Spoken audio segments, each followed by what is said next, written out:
Peter his own spider grandfather? It's crazy because it's like, where did the power come from if it was like there the whole time? Like, very interesting. And that's why I think it might piss off a little old lady named Madam Webb. Whose idea was that to create that paradox? We're in the MCU adjacent universe. We can use these things to our advantage. So, like, Doctor Strange is out there. Maybe there's something we can do. Maybe it falls out of Doctor Strange portal. And then it was like, okay, well, what's a satisfying way to tell that story? There's something so profound in that Norman is bringing in Peter and unknowingly possibly creating one of his greatest rivals.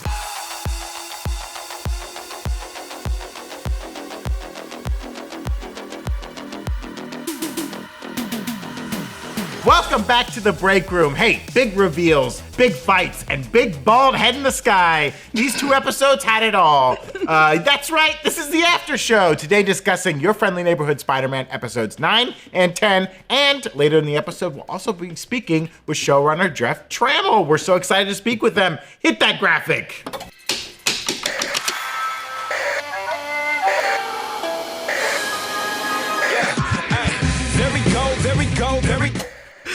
That's right, you heard things correctly. After the regular after show here, Jessica and myself will be speaking with showrunner Jeff Trammell. We're super thankful and excited to talk to him, so be sure to stick around for that. We'll also be asking some questions from our live chat audience to him, so we're looking forward to it. Join us? No, Evan will be here, you'll be but over there he'll to be back in the yeah, box. that's true. Yeah, back in the box. Back in the box. Jessica's like, Brandon won't let Evan be here. Oh, no. I was more so like, don't leave me with Brandon. I'm safe. He always carries a shiv. It's true, for my own protection. Hey, I'm Brandon Barrick, and joining me today, she's been working with Daredevil this whole time. It's Jessica Clemons. I have very high senses. She's got a lot of finesse, folks. I got a lot of finesse. Me and Bruno. She's dripping with it. And also joining us today, he's still waiting on that invite from the Worldwide Engineering Brigade. It's Evan Yee. I'm refreshing my inbox every minute. Honey, maybe just go to bed. Go to bed. Maybe it'll come tomorrow. Who knows? I send you the email just to make you feel better. It's Evan at his laptop with his whole family around waiting for the invite. Is he gonna get in? Those college videos where they're and then they don't get in and they just turn off the camera. But they still post it online. Bad idea. We've got so much to talk about with this finale and the whole show in general. We'll get into Peter's time, paradox, origins, all of the finale reveals, and so much more. And of course, we want to remind you to check out nerdriot.shop, where we have Midtown High merch now that the school's back again. Evan's also rocking our homemade suit t-shirt in the long sleeve form. Long sleeve, wouldn't you know so it? Fashionable. In the most respectful, beautiful way. All the merch that we did make, we did not. It did not make it past episode 2. It did not make it past episode 2. He immediately got a new outfit. That's true. We'll look into making some new merch for Spider-Man now that we've seen the whole season. But check it all out at nerdriot.shop. Tons of great stuff there. Evan, let's kick off this show with a little recap of what we saw in these 2 episodes. Yes, in episode 9, Peter saves Nico from a car accident and faces off against the Scorpion and his gang. As they face off against the 1/10 gang, both sides wanting to score more Doc Ock tech. And it's Lonnie who gets some, albeit accidentally, after Big Don flees. It's up to Lonnie to protect his fellow gang members. We see him get his tombstone powers, ultimately blocking a blow that could have been fatal to Spider-Man. They team up, but Matt Gargan won't go down. I mean, how many times have they knocked Scorpion down in this? He's a tough dude, It's like 3, 6, 12 at this point. Yeah. He got knocked down a few times. But they think they got him down, comes back up, and Peter's like, he seemingly crushes Lonnie, right? Yeah, he pulls down those steel girders and then smashes his tail out. When Peter's trying to get him out, he's like, no, this guy's dead. Yeah. It's brutal. Yeah, and so Peter kind of hears Norman in his head, and he's like, I've gotta, keep fighting. He nearly kills Scorpion before Lonnie stops him, saying, you don't want to be like him. People look up to you. Don't throw that away. Peter and Nico make up in a touching scene, and she punches him in the face when he's hanging upside. It's great. It's so good. So, dude, when she called him a hero, I Yeah. teared up, man. That was beautiful. It was good. That was really beautiful. good. Really also, good moment. quit hiding your own secrets. Don't be on his ass for having secrets from you, and you've got this big But secret. hers are bad. Maybe it's her dead mom. He was just trying to protect. He's trying to protect the city. That was his secret. Look, he's supposed to be my best friend. There's no secret. Brandon, there's no secrets between us. There's I'm always like, secrets. And I pull out a knife. Yeah. What? My shiv! Got it. I snuck it. Anyways, Norman reveals what he's been working on, a door to outer space, bringing us right into episode 10, where he's ready to show off his new invention to all the interns. Everyone is like, wait a minute. This is a bad idea. And Norman's like, nah, I'm going to open it. This was the crashing out of Norman Osborn was so, I rewatched it like 4 times. I was like, this is delectable for me. A flying man comes through a portal in the room where the machine is and is like, you cannot turn this on. And Norman's like, nah, you're the bad guy. He said, I'm turning it on. You're a freak. And Whitley's like, yeah, we're turning it on, baby. That's literally like, it's, oh my God, it's so poetic of like every movie. Yeah. If that person shows up, you don't do it. He said, no. I'm not doing it. And he kept lying, being like, I'm doing this for the humanity. Actually, sorcerers are the bad guy. I just learned about sorcerers, and you're the bad guy. So you took down the high school. I said, my boy. I love high schools. I can't believe you blew up a high school. I can't believe you blew up the high school. Start the machine. Start the machine. Also, he kept saying, I'm so bad. He kept being like, outer space. I was like, you know damn well it's not just outer space. They're like, you know damn well. They know there's aliens. They indicate that they know there's people out there. They're like, don't worry, we got an empty Sparta space. Yeah. And the girl's like, I didn't check it. I didn't do my homework. I just put numbers on a piece of paper. Stop. I didn't know that's what you were doing. It was dead ass the funniest. It was the funny sequence also because you're just imagining Coleman Domingo being like, liar. Like, and you gotta think when Asha was filling it out, she's like, all right, there's so much space out there. They're not I'm just putting in numbers. Just looking for numbers. Who cares? yeah, it's just it was just for a presentation. I'm an intern. I'm an unpaid intern. No, they're paid. They're paid. They're paid. I didn't think you were opening a door to the literal piece of the galaxy. Also, I was like, isn't that just gonna suck everything from the room? That's what I thought for a minute, and then I went, comic book logic. Yeah. It's not going to. It never will. No vacuums in this space. And not even Doctor Strange can stop him, as we said, as a symbiote comes flying through once the portal, or once the gate is open. Strange and Peter team up to take it down, and we find out that it's this event that sends Strange, the symbiote, and an Oscorp spider now infused with Peter's blood into the past, creating Spider-Man himself. Is your head hurting? Because mine sure It's is. the old grandfather paradox, baby. An event that creates itself. And I'm like, I'm here for it. I'll eat it up. And also, Jeff, I'm going to ask you immediately about this. Yeah. I got a great theory about who this might piss off. Ooh. Well, after a quick tumble through the dark dimension, they destroy the portal, the gate, stopping more symbiotes from coming through. After Harry decides to start his own company, Webb, to support young geniuses, we had a classic end of season, montage type thing with so many reveals. We're going to get into all of that. But before we do, let's talk about this grandfather Spider-Man origin thing. Yeah. Is Peter his own spider grandfather? It's crazy because it's like, where did the power come from if it was like there the whole time? Like, very interesting. And that's why I think it might piss off a little old lady named Madam Webb, who's going to show up in this universe and be like, how did this even happen? How did we get this Spider-Man creating himself through time? It's like so weird. Because I noticed in episode 9 when they showed injecting the spider with Peter's blood, I was like, that looks like the spider that bit Peter. And now that spider is still out there somewhere in the past. It crawled onto that other student who I thought we would get that revealed. I assumed that they took the spider from the backpack that it landed on and they brought it back to the facility. So it got double injected. So they're just filling it. And then it's a cycle. It's a cycle. It's like, please no more blood. I can't take any more spider. Well, it's a different spider after 3 days? They're trying to be eco-conscious, reusable spiders, right? They're like, we're getting rid of the coffee pods. We got to at least, keep the spiders going again. Yeah. But it is all very interesting, especially the final episode is called If It Is My Destiny, or Be My Destiny. If It Be My Destiny, which is a title of like a famous Spider-Man comic, I believe number 31, which was part of an arc that did involve Doc Ock too. That's like very important for Peter, but it has new meaning, right? Because like Peter's his own destiny in a weird way, and he says that to Doctor Strange, kind of like, I believe things happen for a reason or whatever, and he still doesn't know that he's created himself. Doctor Strange doesn't know that either. And so I assume season 2, Doctor Strange will probably come back and be like, yo, what's going on? What did you get me pulled into? Which is very similar, right, to No Way Home, where Doctor Strange gets pulled into shenanigans because of Peter wanting to like change everyone's mind and stuff like that. So they're kind of starting their relationship early and in a very interesting way. Yeah. Do you think Doctor Strange knew that Peter is Spider-Man? I think he might have had like a hunch, but I think that like so much happened in those 10 minutes. Yeah. It's so frenetic. Also, you got to think that whenever Doctor Strange encounters a new situation like this, he's like, they never trained me for this. Like, no, who? Like, Right. I'm not used. This is still a very new Doctor Strange. And it's a Doctor Strange that has to deal with it's not only magic but introducing the world to more aliens. He's got so many things to juggle that he's like, I don't care who this kid in the mask is. Because they turn the machine on, right? They open the doorway to space, and then I took it to be that the symbiote kind of it's not that he was waiting out in space there. It's they came in because this gateway was open. I feel because they're in a different dimension. I think they're from Null's dimension, right? The cosmic void or whatever.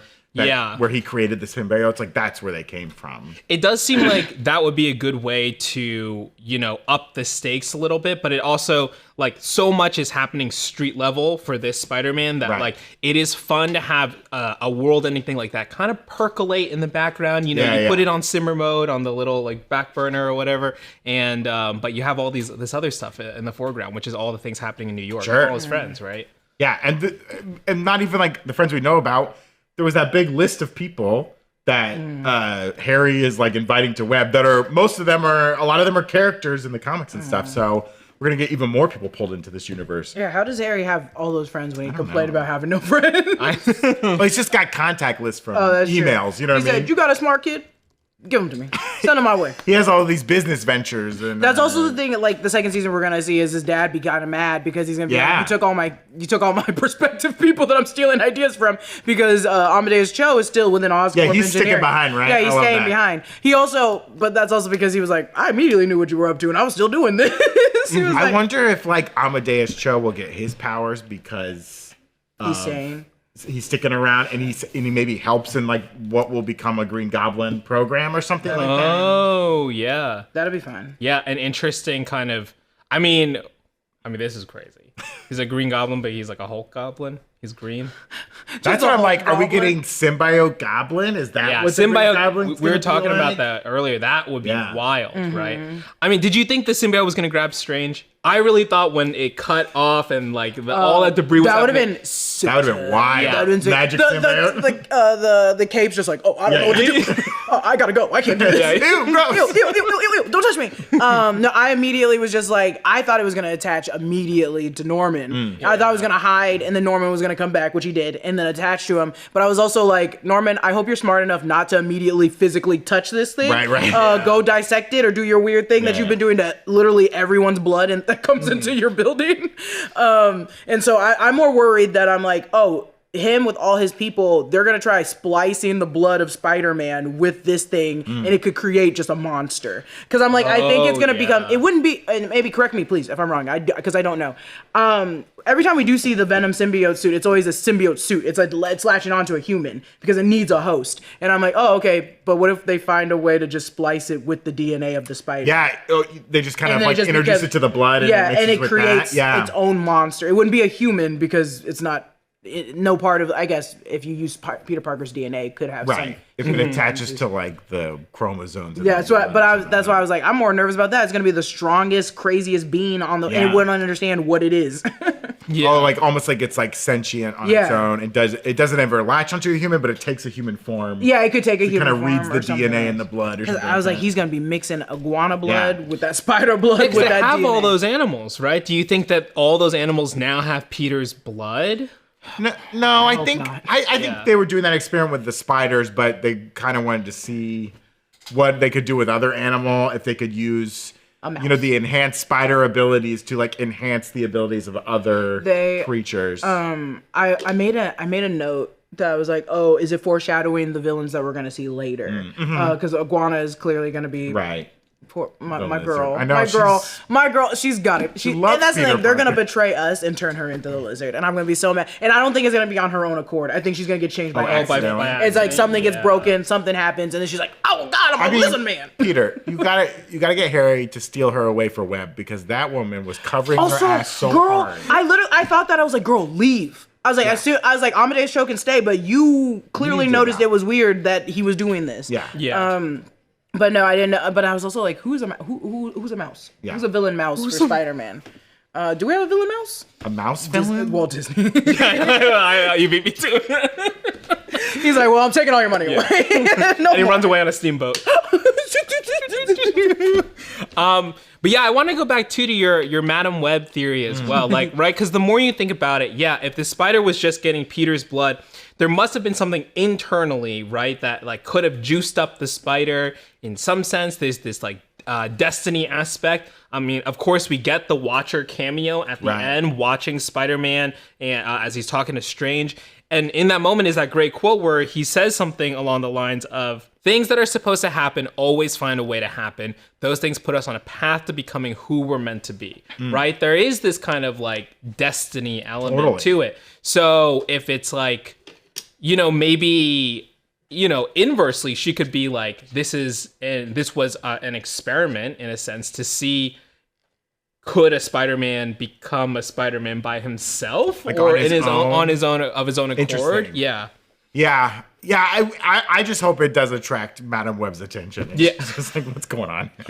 This is crazy. I sense something. Yeah. Like but I do like that idea. It's a weird experiment of hers. Like, what if it's not, you know, a spider that was made by some scientific corporation, but it's just like, what if I just kind of put the spiderness in here, into the ethos and see what happens? Yeah. Noah, Power of Las Arañas. Ooh. Las Arañas. Noah did make I look like Marge Simpson. Homie.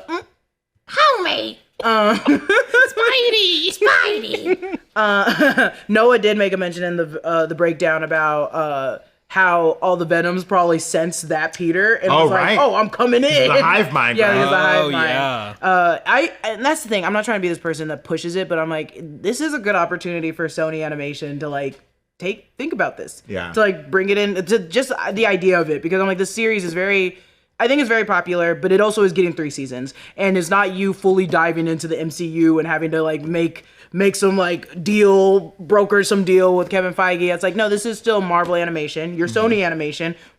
There's a little thing that we could toss to each other a little bit. Yeah, I think so. Lord and Miller. We brought up, I even mentioned in the breakdown, they brought up 21 Jump Street, and I'm like, oh yeah, people forget that Lord and Miller directed and wrote that movie. I'm like, they're inching, they're almost there. Yeah.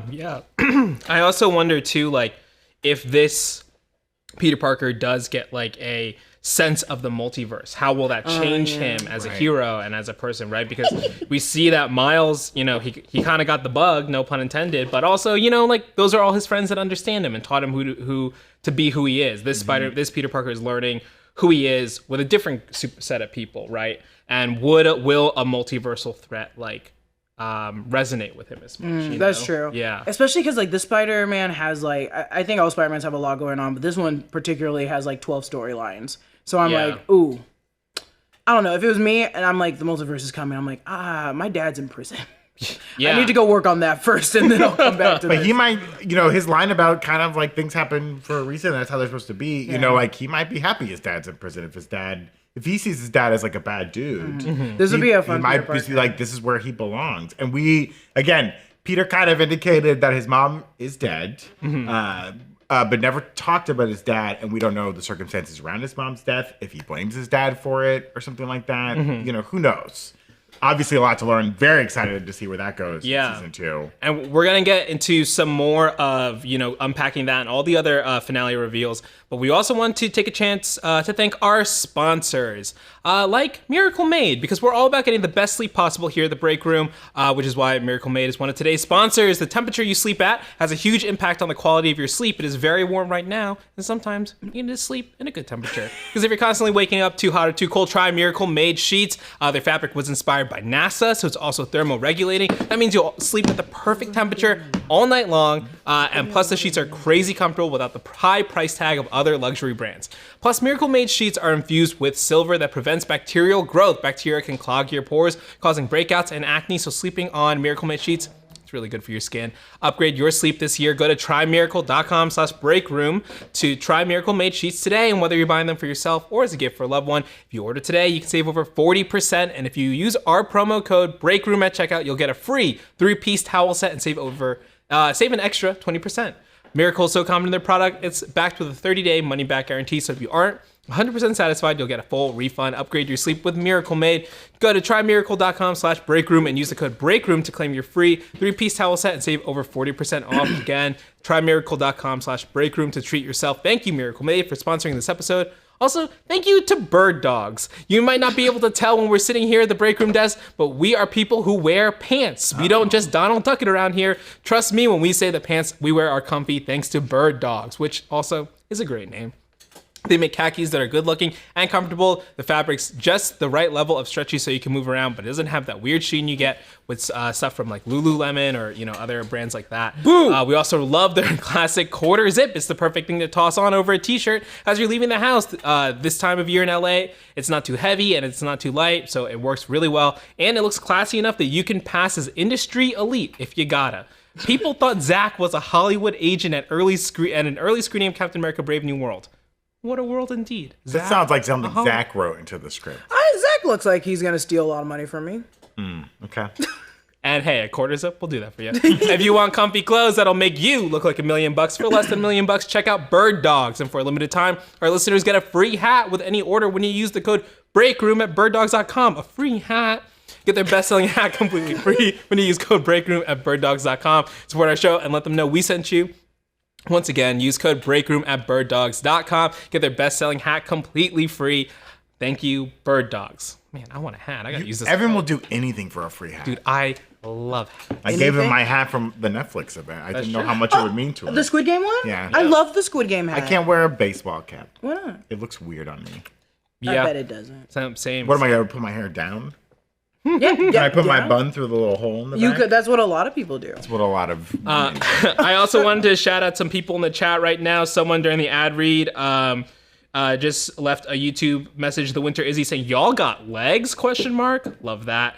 Legs for days. Legs baby. for days. Legs for Some days. other super chats coming in. Christina Dunham sending $20. Thank you, Christina. Came to the break room during Agatha, but I've stuck around. Brandon's impressions are pure gold. Jessica, I need to know your stylist or where you order from. Love all of you, and please keep it coming. Thank you so much. That is Christina. a nice thing to say about me. Don't lie to Brandon's face like that ever. I do great impressions. Yeah, we've been talking about it. So John and I were saying like Brandon's always got one. He's always got one ready. I've always got one ready. Yeah. Not right now though. All right. Sorry. Arthur Dennis, thank you so much for the super chat before, saying they called it, seeing the spider in Norman Osborn's office. That's right. I remember that theory from an episode ago or two Oh yeah, episodes because ago. they did have. He had something on his like computer or something like that. Yeah, or in the background, the Oh, spider yeah. was there. And Angel Gaming, thank you for the super chat, saying I love seeing Norman and Otto both crashing out was so funny. Oh my God. The crash out of Norman Osborn was such a funny phrase that you said. That's gonna be a YouTube short, guys. That's gonna be a YouTube short. The crash out between I can't even choose between the Doc Ock and the Norman Osborn one, because I actually felt the one for Doc Ock and when he broke the glass with the Norman went to prison just to dunk on him. to literally brag and be like, just be like, look by the way, here." I got yours. And he kept getting closer and the voice getting lower, being like, I didn't even have to come. Yeah. I got Iron Man. He wears the armor, but I'm the man behind it all. And he said, that's all you do is I steal. own every piece of your tech now. He was okay. I will say, Doc Ock had all the reason and more to crash out, but Norman Osborn was just so funny because it made no. He was delusional, and that line they put that in there for us, the audience, for Doctor Strange to be like, "Are you delusional?" Doctor Strange was like, "Are you insane?" He was like, "Go get him, security! Yeah. Kill him! Eat him!" He said it was you that blew up the school, acting like he cared about the school, acting like that was the one thing he cared about. His son doesn't even go there; he's homeschooled. Yeah. Meanwhile, Doc Ock's in prison, just like he's reading the Sokovia Accords. He's like, I gotta brush up on my legalese to get out of Which here. I think is funny because like he immediately gets arrested and gets a copy of the Sokovia Accords, Which is- gets a law book, 2 law books, like criminal law and civil or federal law and civil law. So funny. Yeah. I think he brought those books in because he's not in prison yet. He's still in jail. He's in holding. Yeah. So he hasn't been transferred to his final. And it's like they don't got a library.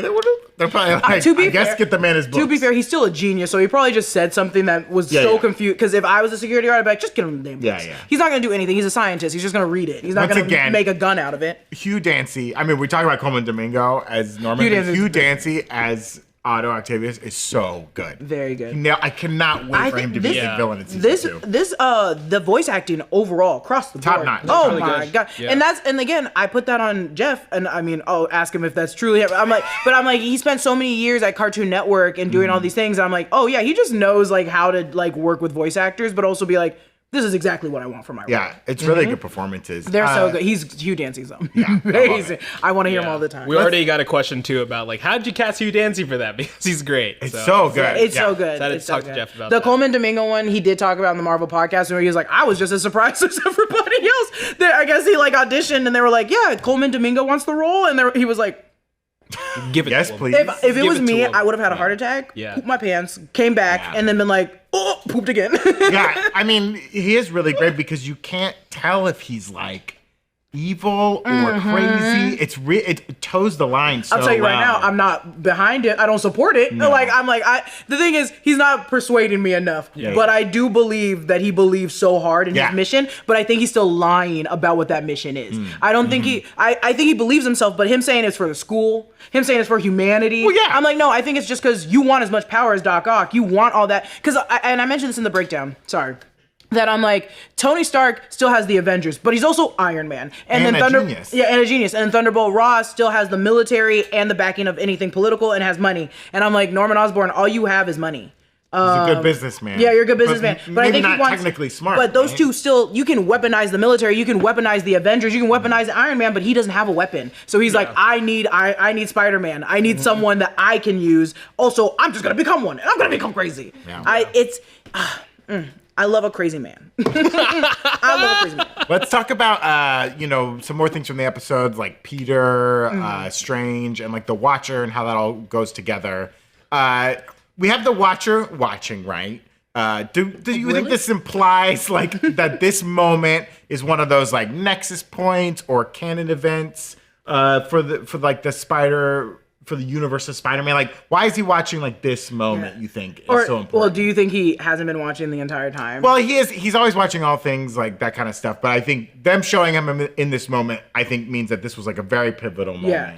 I was also thinking, do you not think he's gonna just start showing up in all the Marvel animated shows? Maybe. I mean, as like kind of like a through Yeah, that's just gonna be like, connect them or all. it doesn't even have to be like a connect. It's just like he's always there. Like in Wakanda, we're gonna in the Eyes of Wakanda, that animation, but it's still just edited him in the background. They probably will put him in there. I think Brad Winderbaum loved What If, and he loves Uatu, and I do think he is going to try to make sure that's a reoccurring theme throughout all of Marvel animation. But I do think what's really important is that, and this is the hard part, is like Doctor Strange wasn't supposed to be there, or like it was more so like, all of it happened because of like different. This wasn't supposed to things. happen like this. And right? I also think it's against the laws of nature to technically create your own paradox and just like rewind time. Like I don't think that if the TVA was alive, they'd be like, no, take away that spider and this Spider-Man. We cannot have But the this. TVA might say that this universe needs a Spider-Man if this is how it happens. They might. And maybe that's why the Watcher's watching, because he's like, oh, this is a unique way for Spider-Man to become Spider-Man. Well, yeah, it's like I think this is just a weird thing for him to watch. He's like,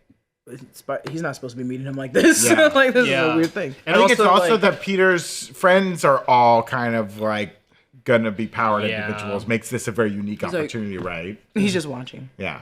And also the fact that this Peter, when he asked, I thought it was a little not out of character, but I thought it was very interesting when he was like, so you've gone to the past, that means you can go to the future. You have been. Can you tell me what's going to happen in the future? And that seemed really interesting because it didn't seem like that was something he was nervous about. I mean, as a teenager, obviously there's lots of things to be confused about and concerned about, but that definitely stuck out to me, and maybe that instance of Strange being so confident, he's like, I'm not gonna tell you, but I also feel like you're gonna be okay, is an interesting teaching moment as well. The fact that they've made it out on the other end of this, and he's like, and this Peter doesn't need to know anything about the future. Great. He doesn't know that half the world's population is about to disappear. Great.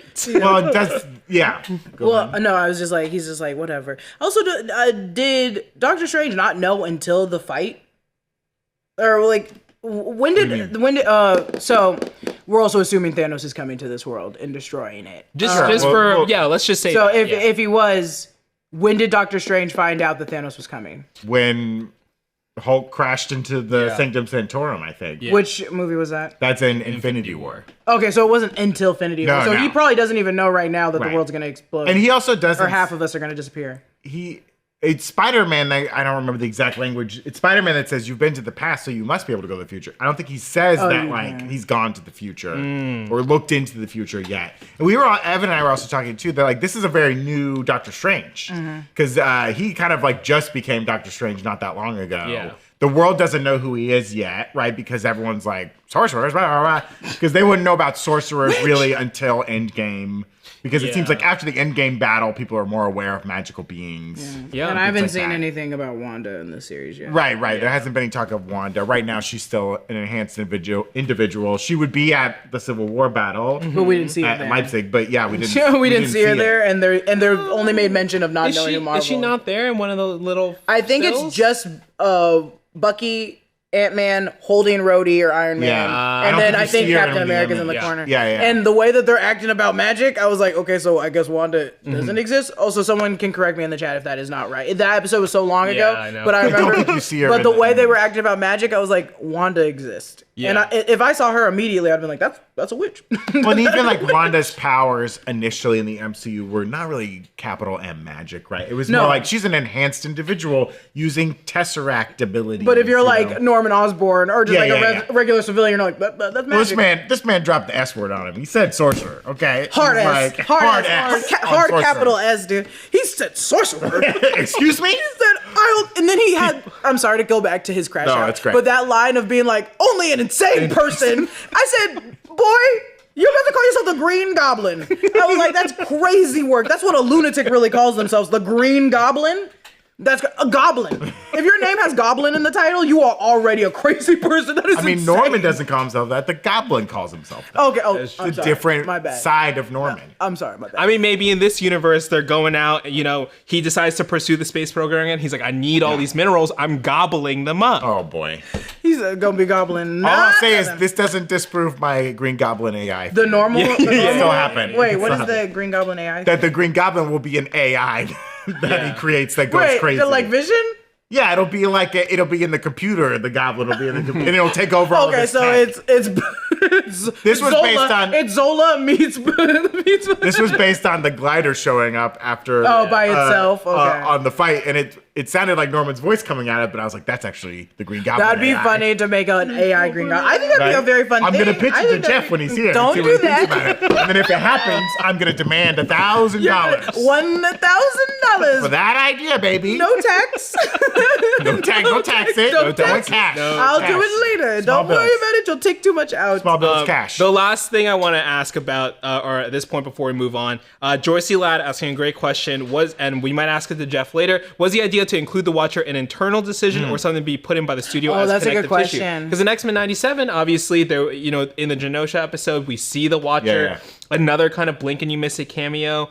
It was allegedly just put in by the artist. Like, it wasn't like somebody Right, they didn't ran up ask for the it. chain or whatever, So watch it now. I think it's internal. I mean, but- I've heard Jeff's in other interviews say that Marvel's been like very accommodating, and when they've asked for something, they've been like, "Yeah, go ahead and do it." You know what I mean? Like when he was pitching like Nico and Pearl and all these people, they were like very open to it. So as long as you put a Watu in the final episode. Yeah. Brad, that's Brad also the thing, Winderbaum it is was the like, final- "Put my boy in the show."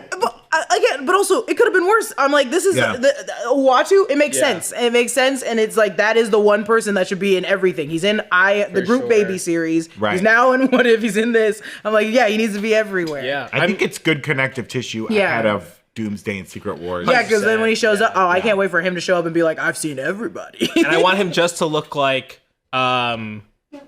Jeffrey Wright. Yeah. No big head. He no, just he's looks like just Jeffrey shaved. Wright. It's just a Big head. shave. No, Big. nothing. He just looks Big. like Jeffrey Wright. Big head. You That's just it. want him in a normal glasses and a shirt. And he's got a little notebook. He still has his beard.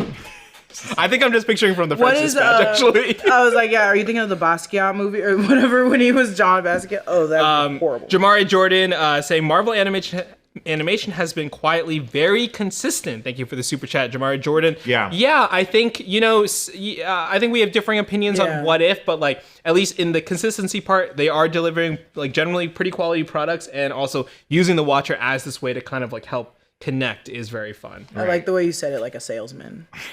You're like, this is what we're doing, and it's business. Also, the What If one, I will give. I always play devil's advocate for because I'm like, they went through a lot, and because of the COVID and the pandemic, they had to like cut episodes. Yeah. But then they put those episodes in the next episodes, and then it just didn't work with the season. But it's like they already wrote it. They already did it. learning on their feet Yeah. how to run an animation studio, which they could have asked. And that people how was to the, do it, was but- that the, that was the first. That was the first animated project. Okay, they were I allowed think to make they it. were locked into a visual style, which I think ultimately hindered them in a lot of ways. I think I was the only one that was getting irritated because I could not figure out who was who. There's moments of animation in this series that I was like, I don't like how that looks or feels, but I feel like the action has worked really well. I love and the fight scenes have been really fun. Yeah, well and I think the style certainly improved by the last episode. Whether these last 2 episodes have more budget, probably, but also like we also got more acclimated as an audience to it. And I think some of the kind of like jitteriness that maybe like put me off in the first episodes started to really like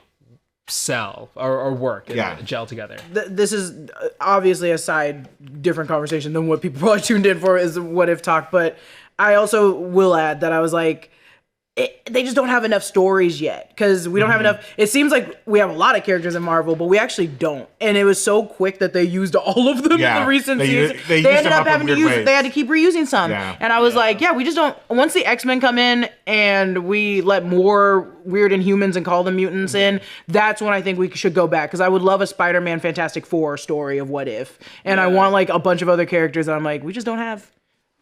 We jumped on it really early. Yeah. I think we should have waited a little bit. And as much as we would have wanted it to be more, divergent points within just the history of the MCU, if all we got were just points along the same branch, and maybe just would have started getting repetitive. Yeah, So that's 100. we've said differently in the past, and we're saying this now. So people contain multitudes. Okay? Did we say it differently in the past? Did you say it differently in the past? Evan did. I was trying to cover I was like, no, I agree with that. What are you talking about? I didn't say anything different. Don't find the video. I agree with that. It would become eventually. To be fair, in my regard, I'm like, I want that Guardians of the Galaxy episode done with a bunch of different people every single time. Yeah. Give it to me 5 times, different people, I'd still watch it. Let's talk about Doc Ock and what's next for our boy. Where's our boy assistant? I don't know where Vincent Where's is. Vincent at? Vincent's gonna bust him out of prison. Oh, That's probably. He's gonna get the tech to become Leapfrog, right? Like that's what he's gonna do. Oh my god, he Right? he gets into Oscorp because he's still a scientist. He gets into Oscorp and the only equipment there is the Leapfrog outfit, and he's like, "Well, I'm gonna jump out the window." What if he winds up at Webb? Maybe Harry doesn't know that Vincent used to work for Otto. That's funny too because I know it's a stupid little side character, but I love Vincent. I think that fun. his character with Doc Ock is so funny and so fun. Of like, do you want me to bring the soup? I will not say no. Hang up. Hang up. I will not say no. I love that dynamic, but also, give Leapfrog the Leapfrog outfit. Leapfrog is so funny. I could also see, Harry trying. If Norman gets pissed at Harry for starting the side company, stealing people, Harry pulling like I've also hired Otto Octavius, and Norman being like, "What are you doing, man?" That's the thing.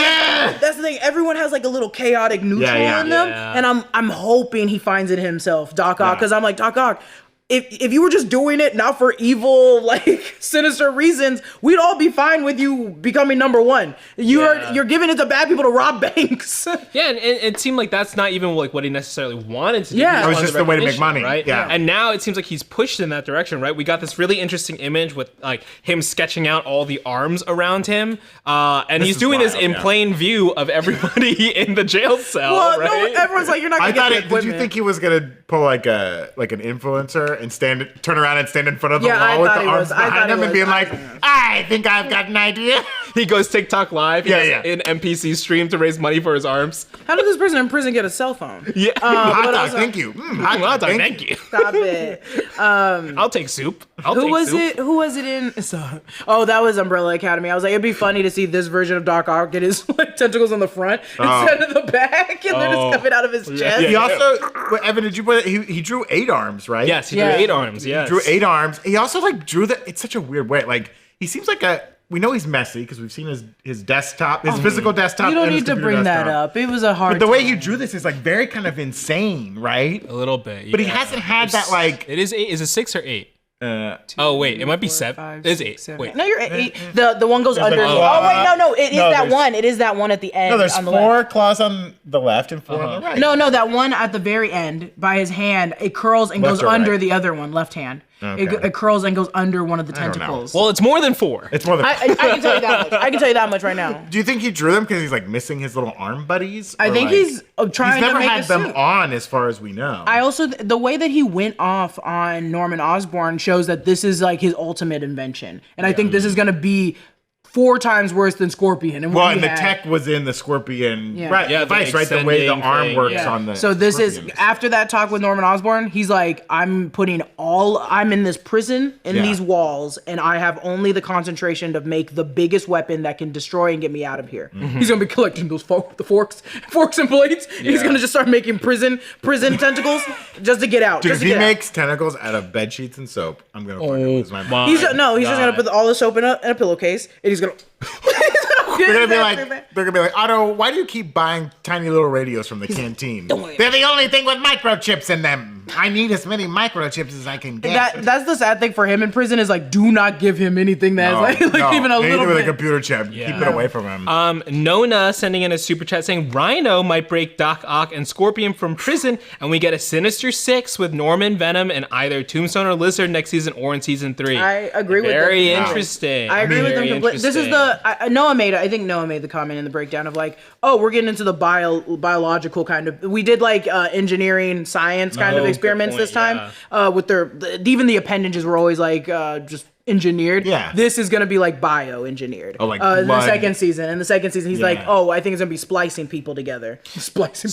We're gonna be getting spliced. Dude, that movie can't handle it. No, Cannot handle it. Adrian Brody, get out of here. No. That movie. You're out of your mind. One of the director of that movie potentially directing an episode of Vision Quest. That was a rumor I heard. He might be. I'm skipping that episode. You guys can tell me what's happening. Yeah. He does more than just. No, I disagree. He only ever Once did. you go splice, you never go back. Anne-Marie C sending in a highlight on Twitch, a highlight message saying, Otto made tentacles with a box of scraps. With a box of scraps. Give me that line from Otto. Or Vincent. Well, no, it'll be Norman doing that line. Oh, He'll yes. have one of the snake arm or one of the arms, and he'll be like, Otto Octavius made this in prison with a box of scraps. I not to skip what that person said. That what you said last, very funny. The person that said the Rhino thing, I do think you're right. I think you brought up Chameleon, you bring up Rhino. I'm like, you're gonna turn them into Chameleon and full-blooded Rhino. It makes me wonder, though. I don't think Chameleon has his powers. No, yet. that's He why I just was like, has I this think he's weird gonna mask. get him second season. And he'll get him from.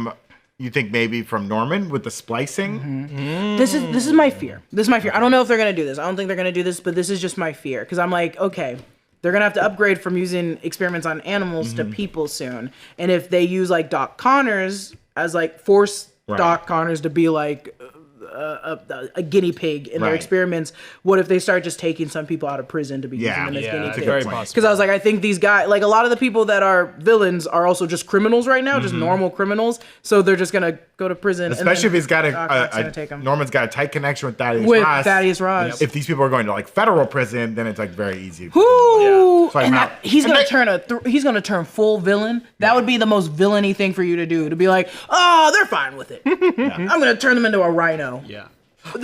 Yeah. Oh my god, that'd be so. much, I think too much. I want. Actually, I don't know if I want this. I just think it's it would be a fun little juxtaposition if they do find that heart or whatever in Doc Ock, and then they switch to like the Ben figure being Doc Ock, and then Norman being like, "You were mine first. Yeah. Get back here!" Ignoring Harry the entire time. Poor Harry's just existing. He's just like, "That was my Spider-Man." I imagine that this new Webb initiative is going to drive a schism between them. Yeah. Oh, 100%. It's also interesting, like, because he's not gonna. He loves his son. He's not gonna disown him. Right. But I'm like, how is he getting the money and the finances, and how is his dad not stopping it? But he has his own investments, he said. Yeah.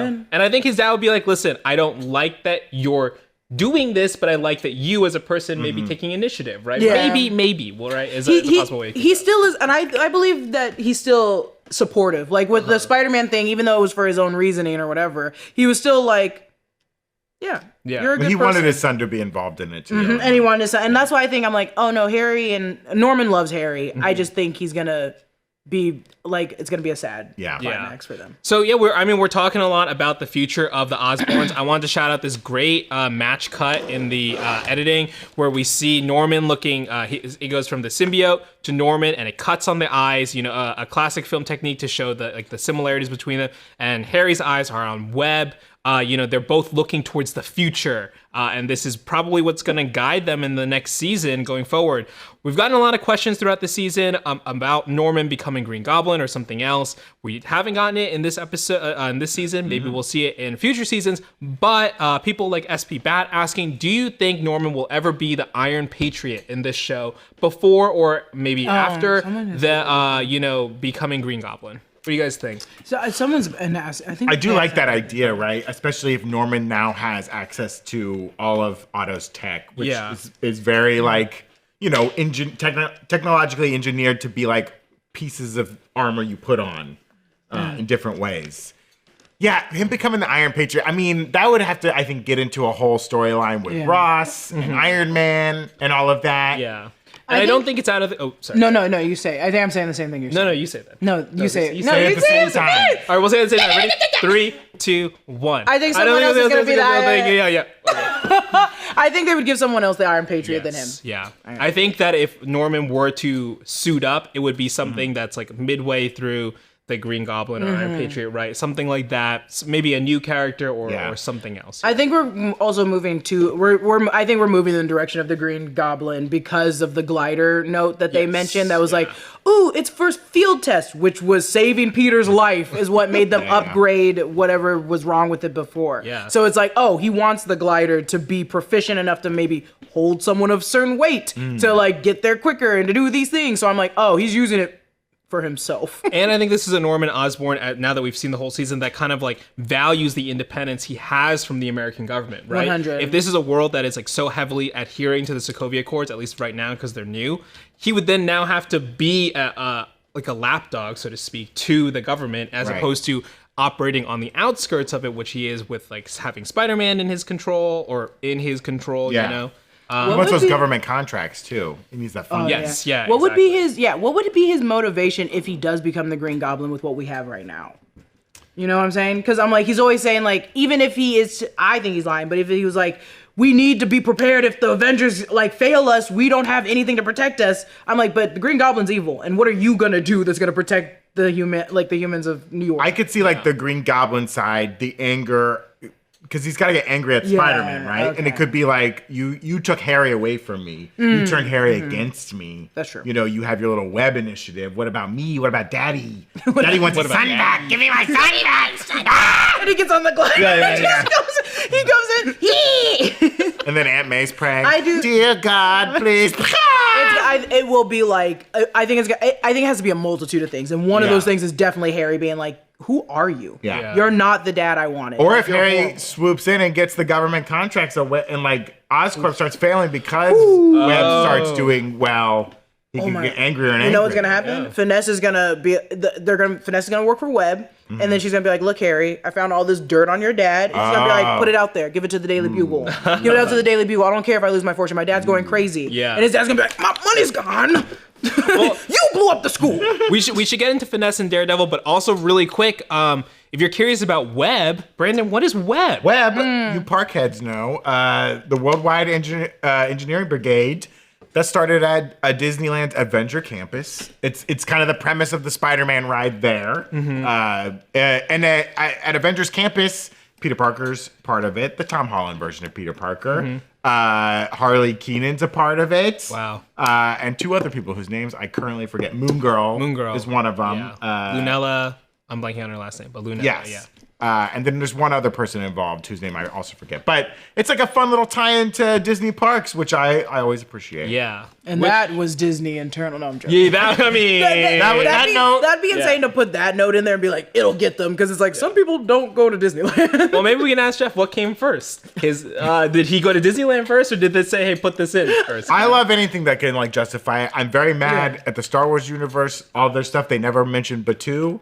Like the Galaxy's Edge. It's on the planet Batuu. It's the Twin Spires outpost. It never gets mentioned anywhere else. And it's like, just throw that into an episode of Mandalorian or something like that. Have them go there. Like, I don't know. Tie it all in. Give me something. So we mentioned earlier Finesse, of course. We get the reveal that Jean Foucault has been Finesse this whole time, working with Daredevil. When she puts on the mask, oh my God, she's like Robin, like Batman's Robin, you know? Robin. She seems so cool. Everyone was laughing that Daredevil called her Finesse. Yeah, I thought it was really goofy. That's her name. I know. In costume. If he said it out loud and some person's right there, Jean Foucault, they've been like, That's the Hey, Gene Fuko! Hey, Gene Fuko! Wow, Gene Fuko's finesse! And then it's Grease Lightning!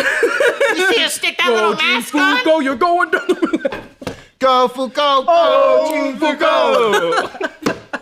Hey, that's on her for having that name. It's perfect. I'm mad at myself for not like seeing, like, that's why she was sneaking around. The Yeah. same night that Daredevil was Yeah, sneaking around. I'm like, Yeah. I knew there was something up there. The thing is, there's only so much because there's so many little little quick grasp, which was that the fact that they stayed on the shot of injecting Peter longer, being like, that's just a kid. There's like, and then there's one part where Peter leaves where Norman Osborn's office is, and those scientists that we see at the table are looking at these graphs and just ignoring Peter as he walks by, but he looks at them for so long that it's like that these moments I'm like, oh, and they all came back in the last 10 minutes of the finale. Yeah. So it was hard for us to remember that moment when we're wondering like, when is he gonna be Green Goblin? I don't know. And Obi-Wan Kenobi, and I'm sure other people in chat as well, were asking, do we see more of Daredevil and Finesse next season? I hope. so. I hope. Do you think they have to fight again? And Matt Murdock's like, kid, you're still not getting it. Something's wrong there will at be this something other like that. corporation. I want them to fight all the time. Yeah. All the time. I want to see it so much. But it's also, this is the part that I have a problem with watching the show doing, is I'm like, there's too many people that I need to know who Peter Parker is Spider-Man. Yes. And one of those people is Jean. I'm like, you need to tell Jean she's also a superhero. I'm like, it'll make it easier.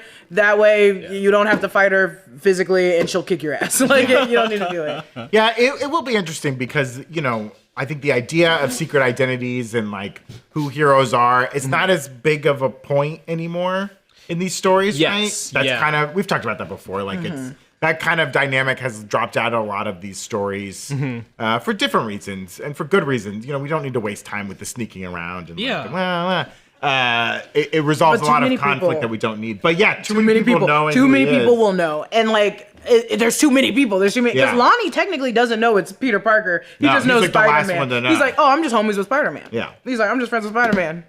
And I like the way that the MCU kind of backed into it. You know what I mean? From being in like Homecoming and Far From Home, people are learning who Spider-Man is. Aunt May by the end of Homecoming knows that Peter's Spider-Man. It kind of resolves a lot of that conflict. Yes. But then it gets to a point where everyone knows, and now he realizes I've put so many people in danger because they know who I am. They know who my friends and family are. So I have to be anonymous. Yeah. This Peter hasn't learned that lesson yet. He's trying to be anonymous as much as he can, but it's really going to come back and bite him eventually. Yeah. And I think he might get more protective of that identity. Yeah, I think so, and that will probably be a good arc for him to go on to in next season, especially. I guess the other interns, right? We see Harry send off the email to join Webb. We got Amadeus Cho at Oscorp. HBasso13 in the chat was asking, do you think he'll be some type of spy or double agent of some sort? No, he's in it for the money and the fame. He is not. And that's the thing. He's not a traitor, and he's not bad because he has held that face for the entire show that we've seen. Right. Yeah, he never showed any like. I care about these kids. He was like, nah, I don't give a fuck. I'm I think here to be famous. he's too self-involved to care what's going on. And then it's going to be like, once Norman is full Green Goblin, he's going to be like, I should get out of here. He's gonna be like, ooh, This is a bad situation. I didn't know you were gonna take the serum. GSU Eagle saying, we see on the board behind Harry that you can see Ned leads on there. Yes. Do you think we could possibly get him as a Doctor Strange student or see him become the Hobgoblin? That'd be funny to see him become the Hobgoblin. Yeah, it'll be interesting if they incorporate Ned because it's like a character divorced of Peter Parker, his relationship with Peter Parker. I think the most we're gonna see of those people on the list are probably like just they're gonna be walking in the background. I don't think they're gonna be like main. Yeah, there's some like characters. mutants on that list, right? Yeah, Some very interesting characters. yeah. Some villains on that list. I think they can bring in a lot of the ones from Girls, because that's like a 2000. No, it's not 2019. There's some in there that are literally just they were made in 2019 or higher. Newer, so it's like those characters. ones I could kind of see coming in. Yeah. But I think for the most part, it's gonna be like Webb. And then they're going to be working in the background, and we'll see them pass by and be like, "Oh, that's Star. Oh, that's so and so. Oh, that's Tina. Well, we'll see too, because like the Daily Bugle has not really shown up. And in the original Spider-Man comic, Ned was a person who worked at the Daily Bugle, who Peter was dating Betty Brant, who worked at the Daily Bugle also. Again, a character we have not yet seen in this series. And Peter and it's the mid-60s, guys. Ned proposes to Betty, and Betty's like, let me think about it. I don't know. You know what I mean? When men were just throwing out proposals left and right because you never know when one's going to stick. And so Ned's like always trying to, and like Betty wants to be with Peter, but Peter like purposely pushes her away because he's Spider-Man. And he doesn't want to hurt her and all that stuff.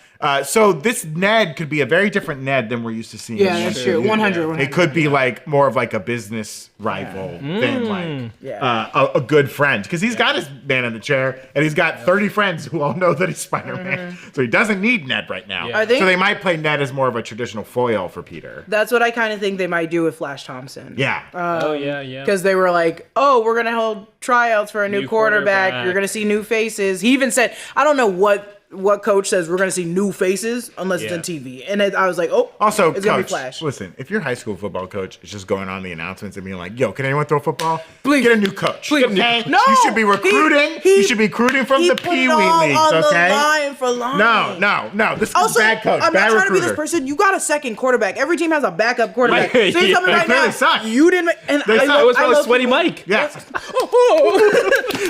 Mike Monster Slick. Also, could you imagine putting Spider-Man on that team? Yeah. Yeah. Put Spider-Man on that team? Also, because he can dodge. He got the Spidey senses. Yeah. When are we gonna kill Dre? Let's kill him. He hasn't even come My back. boy Lonnie. He hasn't even come Lonnie's back. still. Well, let's talk about Lonnie, He's right? a criminal with a heart of gold. Lonnie's got his tombstone powers. We can see that His skin is starting to starting to change, change a little bit.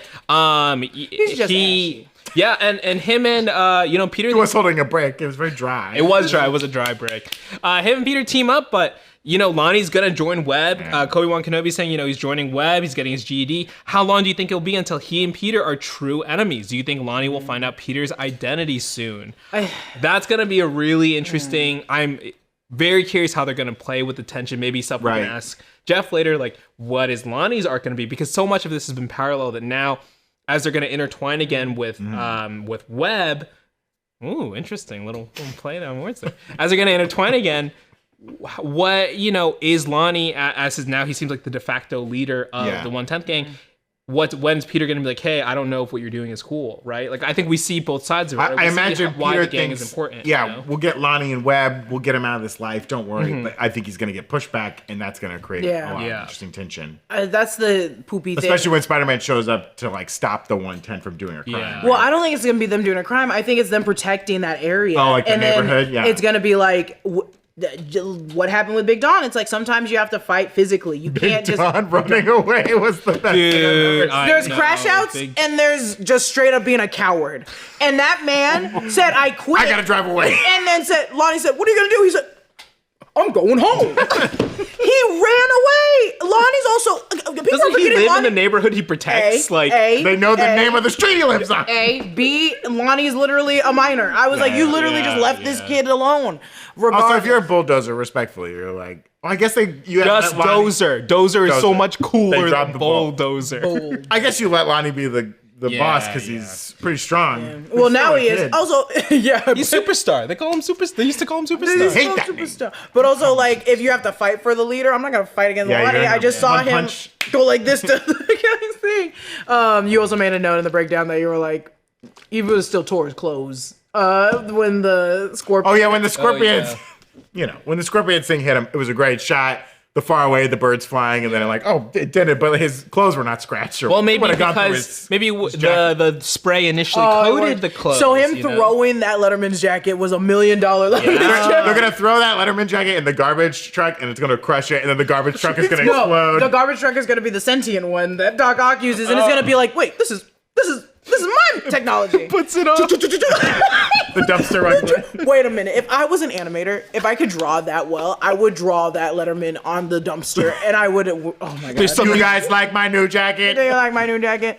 I play Do you think football. there's dumpsters showing up at the lab, even though it's gone now? Like Waymo cars. They're just coming to buy, and they're just parking. Where do I go now? Yeah.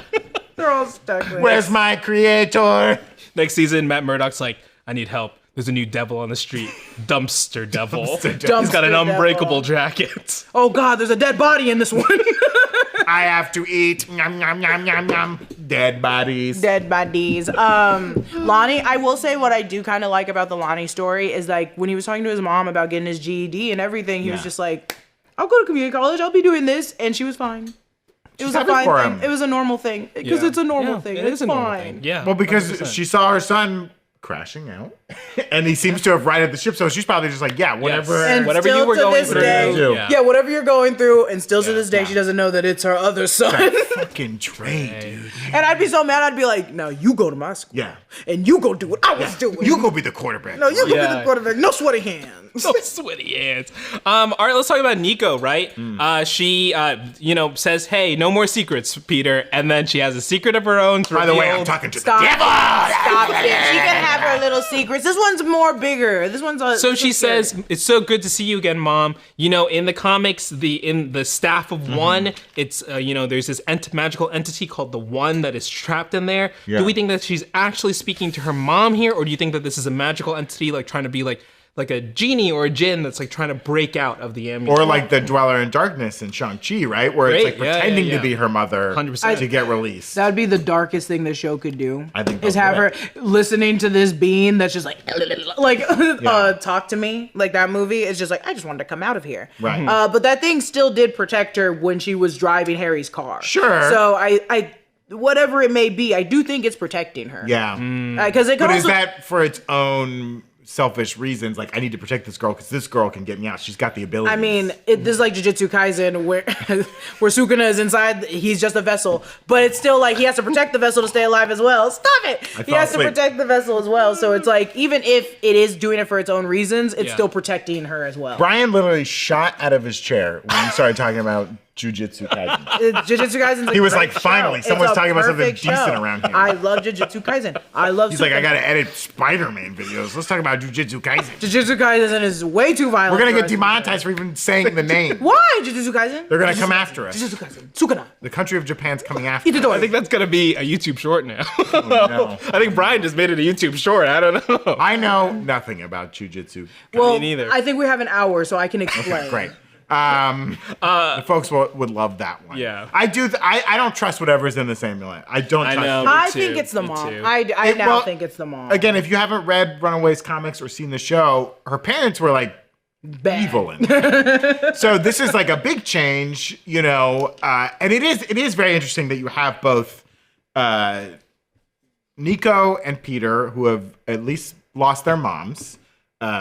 Nico seems to have lost both of her parents. Mm-hmm. Peter's lost his mom. She's dead, as far as we know. The way he described it at the little Friendsgiving meeting. But he didn't bring up his dad, obviously, because I think he's happy he's in prison. And then Harry said, my mom's not around anymore, which doesn't necessarily mean she's dead, but like she's not in the picture. All these kids with kind of like interesting relationships with their parents. I think it's a compelling story, and it does make me sad to think that some malicious entity is abusing Nico's missing her parents for its own selfish reasons. Hear me out. Her mom's dead, but her dad is still evil. And the only reason why I believe that is because when she is in her room talking to Peter the first time, she mentioned, this was in the comics, she mentioned, like, I had to leave LA because it was, like, what people wanted me to be. And I'm like, did your dad want you to be evil? Oh, okay. The evil sorcerer? Because she has both of her parents on her lock screen now. But I think you can still love both your parents and one turn like, evil and one kill. Also, we know that the parents did kill someone. What if the dad killed the mom? But that's dark. Maybe not. Maybe not. But I do think I saw that you guys pulled away when I said kill mom. But I do think that I think it's still valid to be like, one parent was bad. Yeah. Also, because this is such a diverse show, not even just in like characters, it's their stories. It would make sense to have like, this is a divorced family, but also a very broken family that it's like, power took over my father. Yeah. My mom left, but now she's gone. It was too late. And I'm not going back to my dad. He's crazy. Do you think when they finally cat's out of the bag with Nico and Peter about the magic, he's going to be like, Nico, I know a magic guy. We can go talk to him. I got a Good friend. I got a magic guy on speed dial. He doesn't even know he lives on Bleecker Street. He doesn't know. Well, he said Greenwich Village. He said Greenwich Village. So you can search all of Greenwich Village. He's going to swing around Greenwich Village for a while. Google Street Viewing too, just feeling, And he where knows is his, he? well, he why knows can't I his find name. this All you have to do is scream Strange and no. Strange! I'm looking for Strange! I'm like, I'm over here. I'm cruising around Greenwich Village looking for Strange. Oh no. Oh no. What is this, a complete unknown? Doctor Strange would immediately bring him in and be like, don't ever do that again. Don't say my name. Don't say my name. They can't know. Also, my first name is Steven. before we get into the biggest reveal, so if you've been watching the whole time and you still haven't watched the show, this is the biggest spoiler. So the last warning. Wait, I want to hit 2 more super chats. Okay. BT Mikey saying, I took Lonnie's call with his mom as him lying about where he was going so she didn't worry or ask questions. I think he's finding his path to truth with his new identity. His G. You know? But what if he is becoming bad? No, but because lying isn't that bad. I think he's lying to himself in that he's I'll get us out of this life. Yeah. I'm gonna raise everyone in the 1/10 gang out of this. It's gonna be fine. But I think ultimately he'll get stuck in it. I mean, I think I don't want him to be bad either. Yeah, and I think he likes his role as a protector, right? And that is just where he will fall on the kind of good to evil spectrum. Who knows, right? I mean, it's a very similar sort of Titan in Invincible right now, right? You can bring up Invincible, I can't bring up Jujutsu Kaisen. Well, which is a great segue to what Quentin Anthony Anderson, who sent in a $5 super chat, saying, in hindsight, Invincible is just a mature version of Spider-Man, narratively speaking, which is why I'm worried they might be boxed into being G-rated. I think that even if Spider-Man is boxed into being G-rated, so to speak, with the visuals, I think we're delving into some really deep stories here for a show that is definitely aimed at a younger audience. I think this is really introducing some bigger concepts. Also, it's at least PG because there's blood. It's not G. Yeah. He got stabbed through his whole body. That scene, no, he had blood I have questions for Jeff. I'm like, you guys almost killed a child in front of me. That was I know. crazy. That kid got hit by a brick. Yeah. That child and when Lonnie grabbed that brick, I thought he was going to throw it at someone. I saw this on the internet. Did you see that? There's just gangs running around with bricks on ropes, just swinging around. Like the Warriors, they're just bringing some bricks. Did you see? First off, they could easily turn this into the Warriors. But secondly, did you see that Stevie that was recording the fight was in the fight with the Scorpion gang? Yeah. I guess he's a part of the 1/10 gang. Sign up for a new gang. It was so funny. He immediately gets hit, just knocked out, and I was like, oh, that's the kid. At least no one with the brick. No one with a brick. That brick is. I'm gonna ask him about it. Yeah, because I'm gonna be like, that was like one of the first things in the trailer that everyone was like, wow. Yeah, and I do think. I mean, we've talked about it before, but I think this show is doing a great job of it's an animated show, and I think certainly a younger audience can appreciate that. But it is very good storytelling on this show. That it's doing it really well, and Invincible is sometimes brutal to watch. Yeah. And just emotionally draining. I don't know if I need all that sometimes. 100%. Yeah. In the background that we have, is that little Spider-Man swinging? Oh, okay. I didn't know. Spider-Man. I'm covering him up. It looks like you own the city. Are you Tombstone? I wish. And if I was, I'd kill my brother immediately. Okay, I'm glad Brandon is not Tombstone. To be honest, my brother ruined my life. Oh my god. Well, you found a new family, a new crowd. Let's talk about the big one. Yeah, the big one. Peter Parker's dad still alive and in prison. Aunt May goes to visit him. Richard Parker. That name sounds familiar, right? It's not the tiger from Life of Pi. I know all you pie guys were really confused about that one. Boo, you stink! Did anyone see this coming? I certainly did not. No. This is I a also big think place. the I thought it was photos- going to be Ben. Yeah, a lot of people in the chat were saying that too. Yeah. I also think the photos that we did see, I was like, was that Ben or was that this guy? Yeah, we didn't know if that was her dad or Peter's dad or Ben. I think that first time we saw it skiing or whatever. No, there's one that's just like the face. No, that's Ben, the birthday one. And then this is one. the photo that he passes to May, right? Just to indicate, hey, He said breast tax. I said, sir, why are you doing it like this? Is that his mom then? I assume. I think we have to assume Parker? that's Mary. Yeah. Yeah, and mom's dead. That's what he said. The closest we got to this in live action form is Madam Webb. Yeah, well, we saw Ben. Yeah. We saw Uncle Ben and Adam Webb. Yep. And then I would say in Amazing Spider-Man, We see them, but they're the parents scurrying. before they died in a plane crash. In the comics, the parents Peter's parents are often presented as like spies for the government. They kind of have like crazy little backstories. And they kind of got into that in Amazing Spider-Man and then dropped that whole thing. They've often simplified the story in a lot of like the cartoons and the Tobey Maguire movie, just being like, oh no, they're dead. But this is like very interesting. Yeah. And as far as I know, correct me if I'm wrong, call me. We've never had a storyline where like Richard Parker's in jail, right? Yeah. So why this universe, And Peter must know he's alive. I'm sure it's not a secret that he's dead. And if May's keeping that a secret, that's wild. Well, what if he But I'm wants sure it a he secret? knows. What if the dad wants it a secret? He's like, I don't want my son to see me in prison. Maybe, but what does he think? But why be in prison in New York? I mean, and not the Well, not you the don't people get are to going. choose, but you don't get to that's choose true, which that's prison true. you go to. But if he think- was a government agent, maybe he could have, a That's little more bit reason more. to Right. say that he probably wasn't. He might, because I'm not saying it's a good thing, but there is a Ben comic book where he is like bad. Yeah, Ben where he lives. is bad. It's like Aunt May dies. And Does Ben's he become alive. I don't know if he's like I'm getting them all crossed. I'm like, I can't remember if he becomes like Doc Ock or if he just has a gun and he just becomes a bad guy. I think he's just like a bad guy. yeah, he does. Yeah. And so I'm like, I could see, like, I don't know. I'm not trying Like to say May this. dies and he spirals and he Yeah. just becomes like a bad guy. I was like, this could just be one that found a bad path. And it sounds like Peter was a little bit younger. So it's like he found a bad path and now in prison he's like, shit. Yeah, I like mean- now I'm stuck. Let's look at that photo of Peter again. Like, how old do we think the family photo? How old do we think Peter is here compared to how old he is now? Because he is He's probably like 15, 14, 15, present day. Yeah, I think that's eight. like just like Yeah. 8, 9, 10, something Yeah. there. Like late elementary, early middle school. So yeah, thing. Richard Parker, right? I think there's some confusion in the chat right now. Richard Parker is the one in jail. Yes. That is His father. His father, and not Uncle Ben, who is dead. Dead. Yes, Who Uncle Ben you're is saying dead. is dead. And Ben is Older? related to Mary, right? Ben's related to No, Ben would be related to Peter's Richard. mom or Peter's dad. Peter's dad, because Parker, last name May Parker, Oh, right? that makes sense. Yes.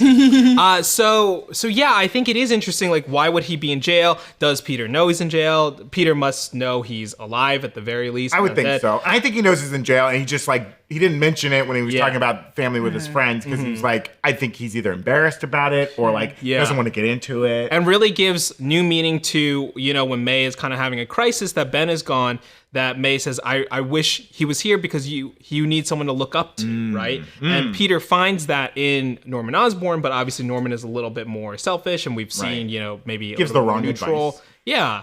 So, I mean, with Richard Parker in jail, do you think that something could happen with him that this could be this Spider-Man's Uncle Ben moment Yeah. that we've, that Into the Spider-Verse is kind of teased, right? This like canon event death that, changes things for them. Well, I think Uncle Ben is actually dead. It sounded, Yes, it sounded like 100%, from yeah. May that Uncle Ben was the father figure. I don't think his dad was You think actually. maybe wasn't around. Also, the thing is, like, it could be. I keep bringing up shows that you guys haven't seen. I was about to bring up another anime where I was like, the dad was there, but he just wasn't paying attention to the son. Also, I mean, your wife dies, you probably spiral. So it's I'm here, but I'm not there. My dad's not actually there. He probably blocked it out. He could be like a criminal and he did something wrong and that's why he's in jail. He could be like a government spy and that made him an absentee father. And for whatever reason, he needs to be in prison right now. Whether that's because of something he did or he's in prison as a spy to get close to a criminal that's also in prison for his job with the That's government. true. He could be under. He's like, I'm just undercover. We don't know, and it's very mysterious. I mean, he sounds a little creepy when we meet it. Like, how's my son talk doing? brass You know what I mean? tacks. Yeah.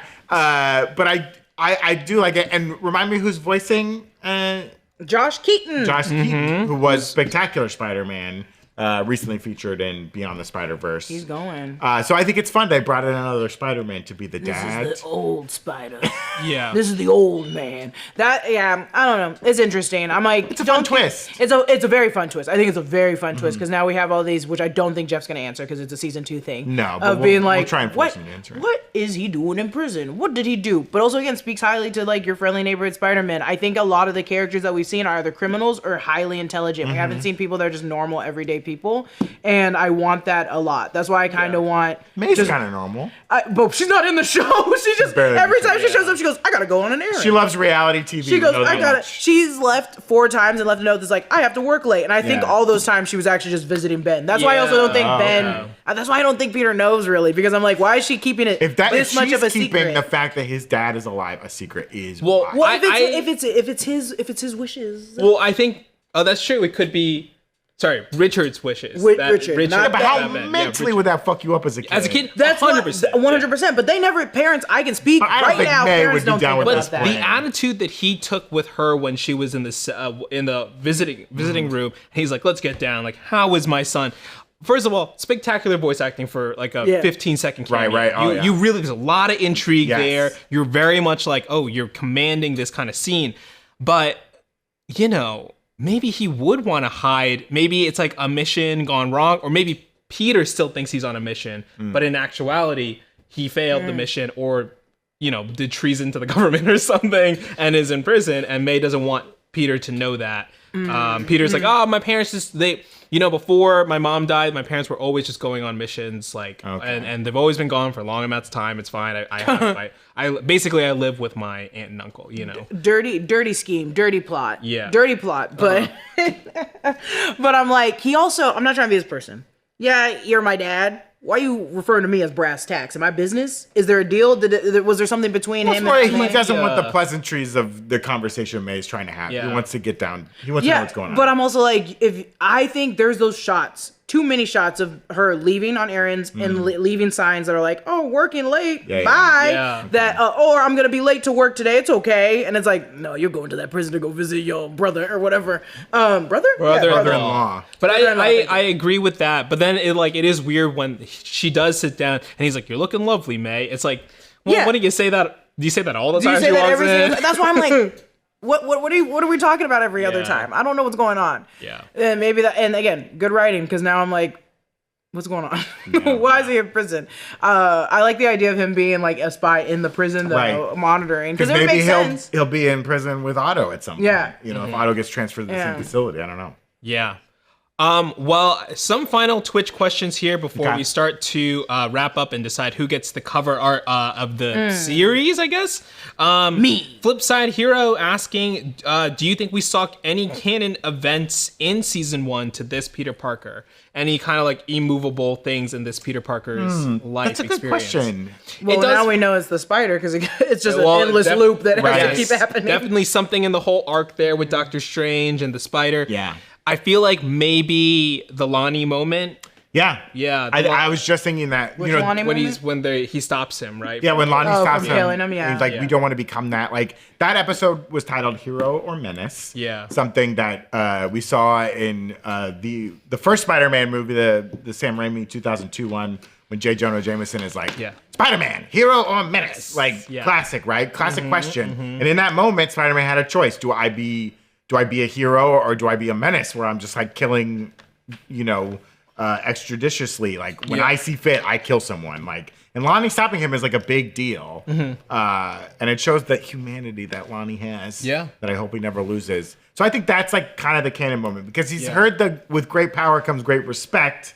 I hope that never gets like corrected. I hope no one is like, actually, Peter, with great power comes. I want Peter to learn that lesson on his own. With great power comes money. Yeah, and maybe that's like a final line he says to Norman right before he drops him off a building or something. But I think that's like a canon moment. Yeah, for sure. Like Lonnie stopping him. I think it's a great thing.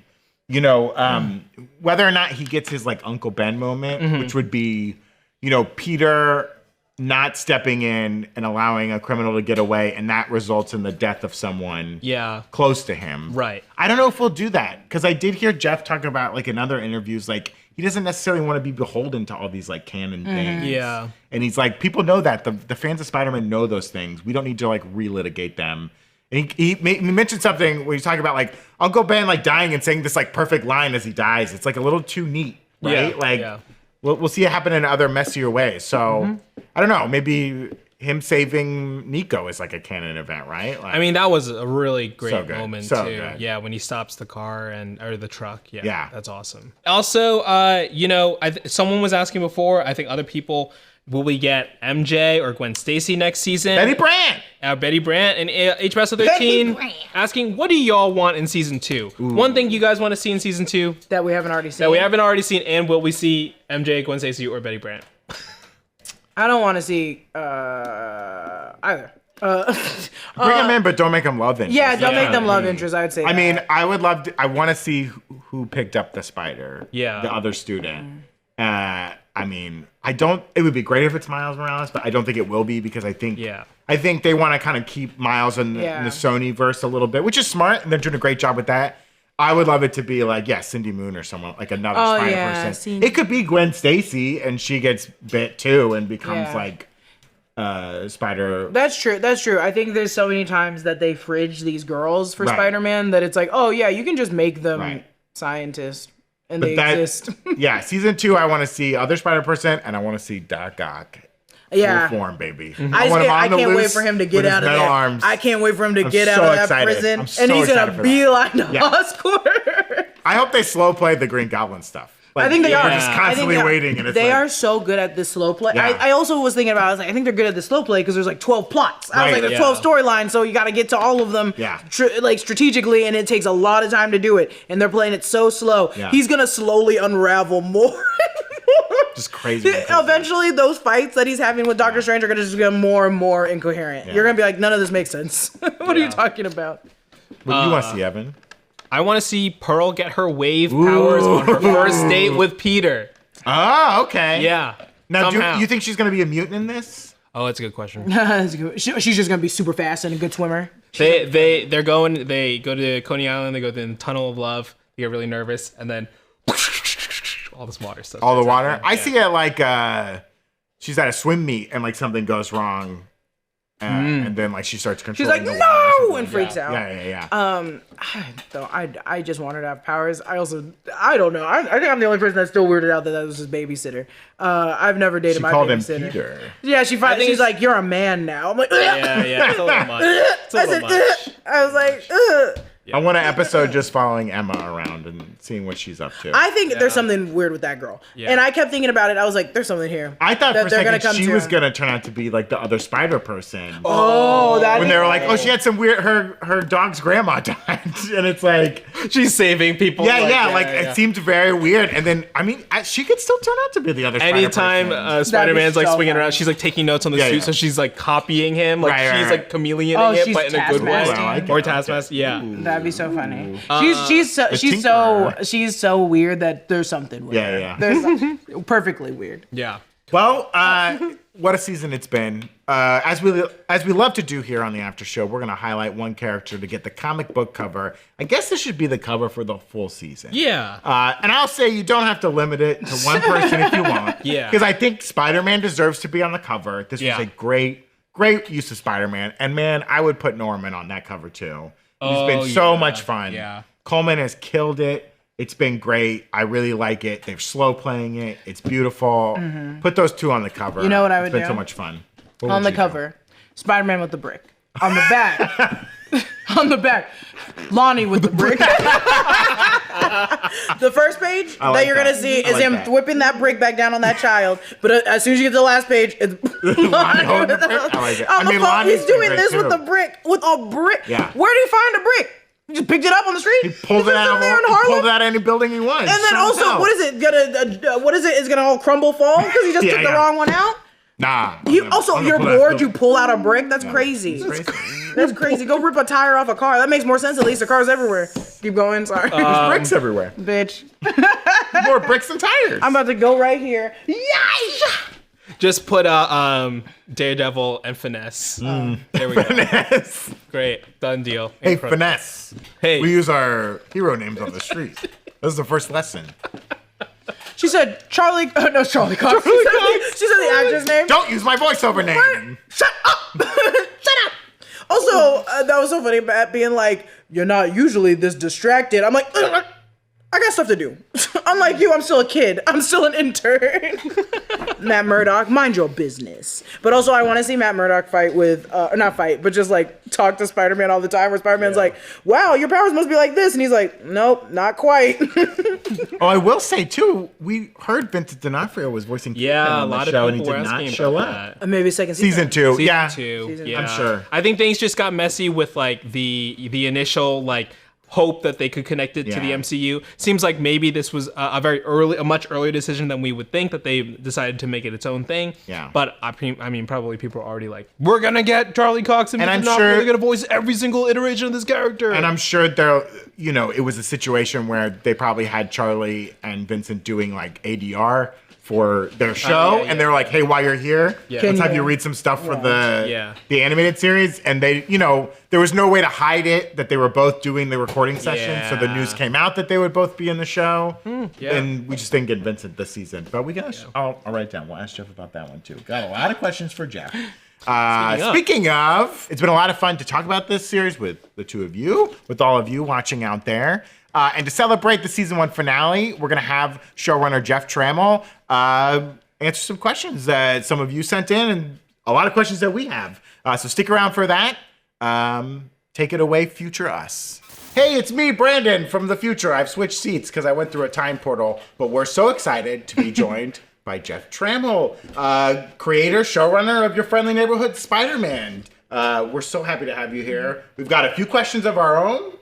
Some of our fans, our audience has sent in some questions we're going to ask. We're going to try and dig out every piece of information from you that we can about the future of the series because we don't want to wait. But we're so happy to have you here. Congratulations on such an incredible show. We love it. Thank you. Thank you so much. I really appreciate that. It's been years of kind of like waiting for it to come out. So now that it's out there and the world seems to like it, I can die happily. Please don't. Please don't. No, not yet. You said years. How long? I officially started on Your Friendly Neighborhood previously, Spider-Man freshman year in 2021. Oh my goodness.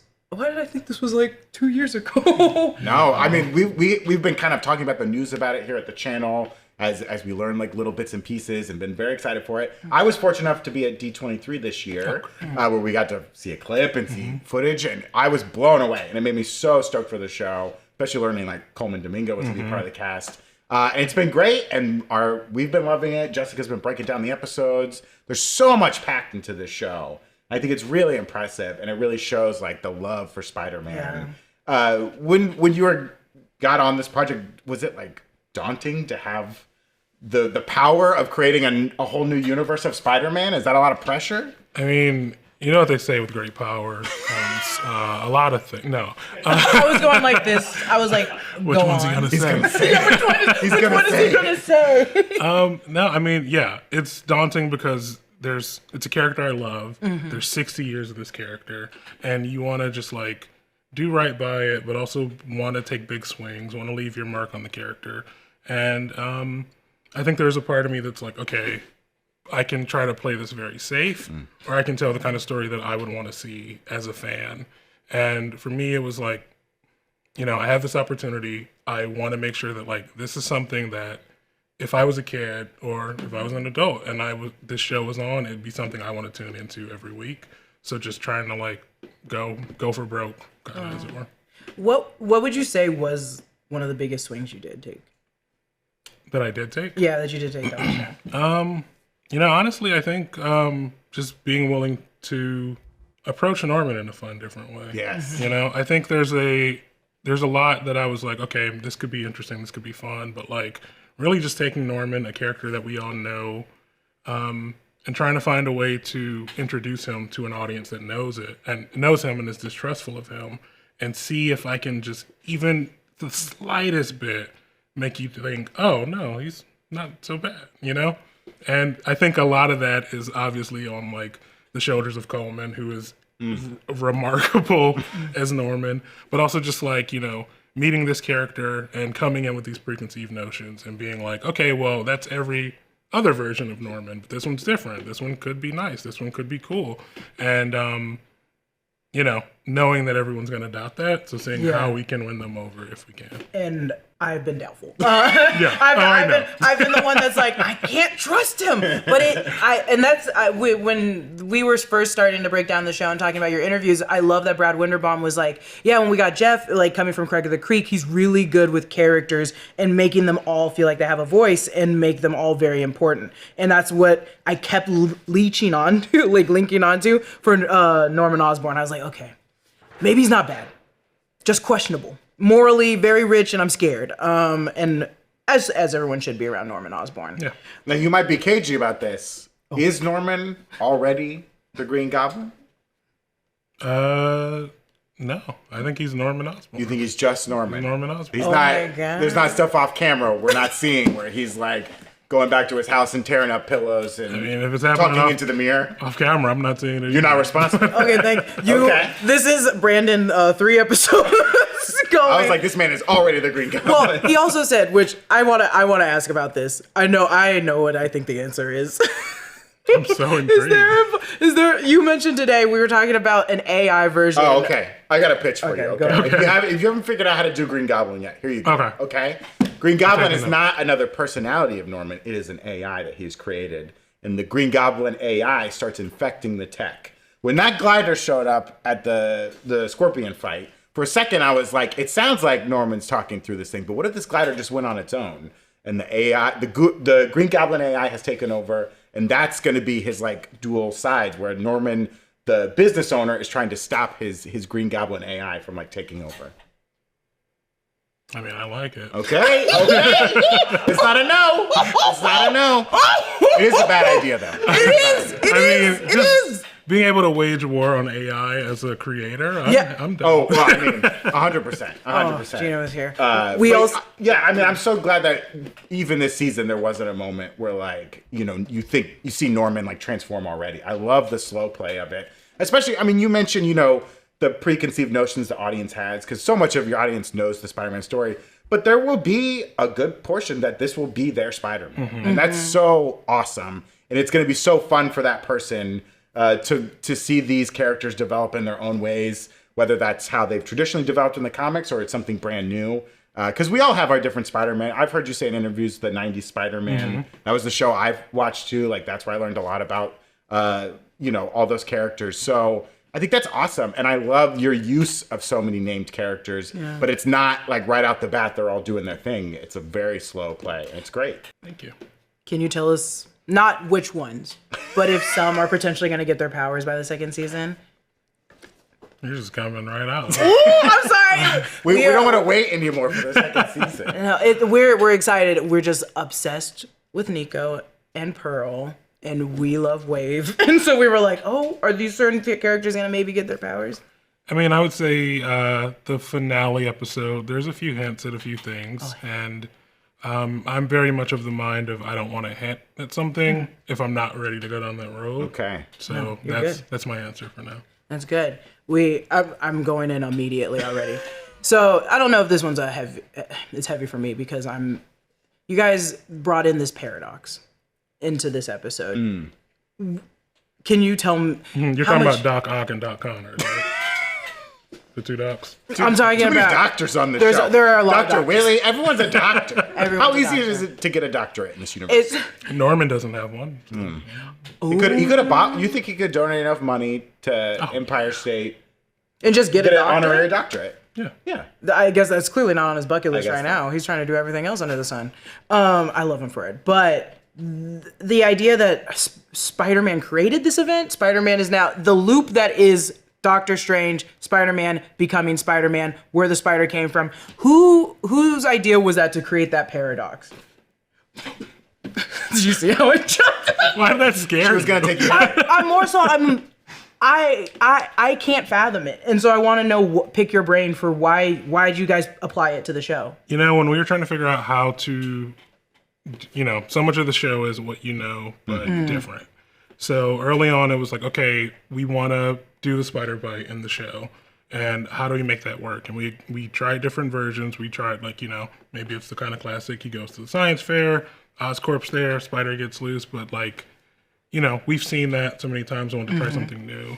And for this, it was like, okay, well, what can we're in the MCU adjacent universe. We can use these things to our advantage. So Doctor Strange is out there. Maybe there's something we can do. Maybe it falls out of Doctor Strange portal.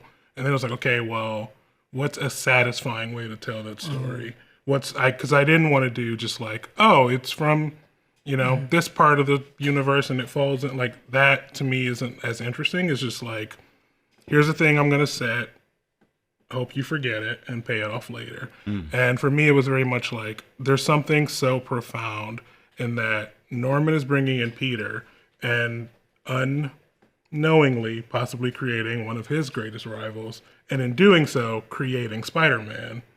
But Spider-Man already exists because Norman found Spider-Man, and he likes Spider-Man at this point. He loves everything about Spider-Man. Yes. So Norman indirectly saved his own son by helping this is Peter save. Yeah. It's really beautiful, and I love that it didn't. It got revealed for the audience, but Peter still doesn't know. I don't think Doctor Strange is even aware what happened yet. I think he might suss it out first. I also love in this world where, again, you're kind of following the MCU timeline up to this point. Everyone knows Iron Man and Captain America, so no one knows Doctor Strange still. He's like still off the radar. And now Norman hates sorcerers. Just by meeting one sorcerer, he's already ready. Is this why Whaley will call himself the Wizard? Because he saw a sorcerer and he's like, I like that idea. If Whitman becomes the Wizard, our universe is so there's characters that might reach certain peaks and certain characters that might not. I love that. Yeah, we'll see. Keep them guessing. My question kind of goes off of that also, or well, more so. In an interview I remember reading or listening, it was more about at Civil War, this is where it branches off from the Spider-Man narrative that we're used to seeing. I know that it kind of like makes sense to your ears, like, oh, Civil War, yeah, because this is when everything starts kind of rippling in the MCU. Why did you guys choose it, Civil War? So much of the show is like essentially what if Peter never met Tony? So that felt like a natural starting point. And then even going back before then, Spider-Man Homecoming takes place during his sophomore year. So this show essentially takes place in his freshman year. So it's like, okay, if we start here, what's the moment where this trajectory goes off the map? And for us, it was like, okay, well, if Peter's supposed to go to Midtown and he doesn't go to Midtown because something happens that destroys Midtown, everything else puts him on that different path. He doesn't meet Ned. He doesn't meet MJ. He goes to a different school. He has a different group of friends, and that all changes that. So for me, it was just like, okay, well, if this is where we started, then those things still should happen. He's just not privy to them or a part of them. So for me, I think it also helps as like a beautiful backdrop because coming into a new world, you want to know like, okay, what's different? What's the same? And like what we didn't want to do is like, here's Civil War and they're fighting on the tarmac and She-Hulk's there. And you're like, why the hell is she there? That doesn't make any sense. So like giving you something that kind of grounds it and you're like, okay, I get this world, but there's differences. Yeah. And like Daredevil being around. Theoretically, he's around in Civil War. We just don't know yet. But then other things are going to be kind of diametrically different. Like the fact there's an Oscorp in our world, but there's not in the MCU proper. So just certain things that kind of, there's a butterfly effect beyond just Peter, but the world around him. Makes sense. 100. We did have some of our viewers send in questions too. Let's see here. Christian Unpronounceable was asking, are we going to see the spider ever again? Is this the end of the spider, or is that going to become an important item in this universe? Is the spider stuck going through the loop, getting injected with more and more blood each time it goes through? Yeah, it's just a little thicker. Yeah, does it just turn into a tick? I would say I would say there's, usually the spider dies. Yeah. It did it. So I think that means something. Well, and we did see the spider crawl into a backpack Yes. at one point. I hope that maybe comes back. I don't know. Maybe. Blink twice if it's okay. If it comes back. Yeah. We were just waiting for that next student to swing in and be like, I'm also here. I'm here too. Yeah. Yeah, no. I'm Cindy Moon and I also have powers. I'll let it go. We'll see it again. I'm pretty sure. You might have answers sooner than you think. Ooh, okay. Wait a minute. Wait a damn minute. You've talked in other interviews that Marvel's been really great about, you'd come to them with names and they'd be like, yeah, put him in, throw him in, change him, whatever. Was there anyone that they were like, you tried to get and they were like, no, can't do this? Or like a storyline that you wanted to do and they're like, absolutely not, can't do that? I'm going to say two. Okay. Because two of them are one makes sense and the other one is like, we couldn't use the Fantastic Four. Okay. Which makes total sense. That makes a lot of sense. The movie's not out yet, and I started this 4 years ago. But I can see why. Like, there's a big history to Spider-Man and the Fantastic Exactly. Four. Makes total sense. Yeah.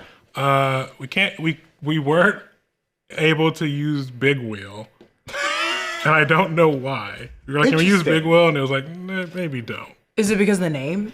Oh, I don't know how logic works behind this. I'm like, why not? I feel like something was mentioning Big Wheel recently. I don't know. Maybe that was a rumor he was going to show up somewhere. Well, R.I.P. Big Wheel. Sorry. Maybe they have a plan. Maybe they have a plan for it. Did you guys have to come with a list like well before you started writing, or was it just like Marvel gave? I don't know what the protocol is between what can and can't, how that works, the liaison between it, but do they give you a list or do you give them a list before you start writing? A mixture of both. It's kind of like these are the characters that you can use in this universe, and then beyond that list, can I use Iron Man? Can I use Captain America? Do they ever offer ones like, oh, you should use this one? Yeah. Iron Man wasn't in this first. Oh, okay. There was a version of Otto's like breakout where something else happened, and as we were watching the animatic, Brad Winderbaum was like, "We just have Tony come in." And I was like, "Oh, can we?" And he was like, "Yeah." And I was like, "All right, cool." And then we put Tony in. It was great. Oh, okay. There you go. It works. What about the Watcher? Was that your team's idea? Because we've noticed the Watcher's shown up in every animated project. Did you feel like, oh, Marvel wants us to do that? Or were you like, we're going to put the Watcher there? And you had to ask, and they were like, yes, please? I think that was if I'm remembering correctly, that's like just an animation kind of like, he's in. Yeah, he's in. We found out, oh, Watcher's in X-Men. Right. We'll use him in our show as well. Okay. That's cool. Yeah, I mean, we all popped for that. Like, very exciting seeing the Watcher show up. And we were like, oh, this moment's important. The Watcher's paying attention. How much can you talk to us about Richard Parker? Oh, yes, Richard Parker. Speaking of new characters for the finale. Josh Keaton, I think you probably saw the news before the season started. Everyone was like, oh, Josh Keaton's going to be like Captain America or something. Captain America never says a word, only a photo on the wall, right? Talk about Richard Parker. Like, what a fun twist. I'm excited about Richard. I'm excited to dig into him. I'm so glad we were able to get Josh to play him. I mean, great. You know what's funny is Josh posted about the show a couple weeks back when we were all together. And it was great seeing the speculation of like, who's Josh going to play? And people being like, oh, he's going to be Cap. Yeah. No, he's going to be Iron Man because he's in Marvel Rivals and he's Iron Man. And like, I saw one comment on one website just in the ether. And someone was like, what if he's Peter's dad? And I was like, oh God, who told? Who leaked? But like no one else gave it any traction. And then that person, I hope, is like celebrating. If you're listening to this, I hope you're celebrating because I was seeing all the Captain America ones. And I was like, that's what I saw. I was like, maybe. But I'm very happy that he's coming back. And I don't think this is a spoiler, but we'll see more of him in season 2 or the seasons following. Yeah. I'm so happy for him. Does Peter knows he's in jail? Does Peter know he's alive? Or does Peter think he's dead? Or is that a secret? You'll have to wait. No. This is the beef we have. This is the beef we have. Peter is well aware. Okay. Because the way he said, like, he outwardly said his mom died. Harry's mom is not around anymore. I won't ask about her status. We know Nico's mom is gone. And dad, well, she's in a foster situation. We don't know who's speaking to her. To be fair, Peter did bring up that information in her place. Right. He did throw it out there. But yeah, we were all like, oh. And then I was like, I hope Aunt May is not like keeping this secret from Peter. That'd be rude as hell. Yeah. For a second, we thought it was maybe Uncle Ben in prison. The way he was kind of talking to her when she came in. But I guess he's been in prison for a while. I do like that you picked up on because that was very like. That's the biggest breadcrumb we wanted to drop is like, oh, my mom passed away a while ago. And he's very direct in saying that specifically. So I'm glad that, you picked up on that. Yeah, I just think it's like a very interesting dynamic that we haven't seen before. And often, I won't ask why he's in prison unless you want to tell me. Because often, like, the Parkers are like super spies or whatever. They got all their secret missions. We were theorizing maybe he's in there on a mission. Or maybe he is a criminal and deserves to be there for a reason. And I'm sure that will all play out. Josh really nails his couple of lines. There's a lot in there. So we're very excited to see where that goes. And like, what a fun twist. Was that something that like Marvel was like, what? Richard's alive? What? Did they balk at that at all? No. Oh, interesting. I pitched that in the big meeting with Brad and Kevin. And it was like, great.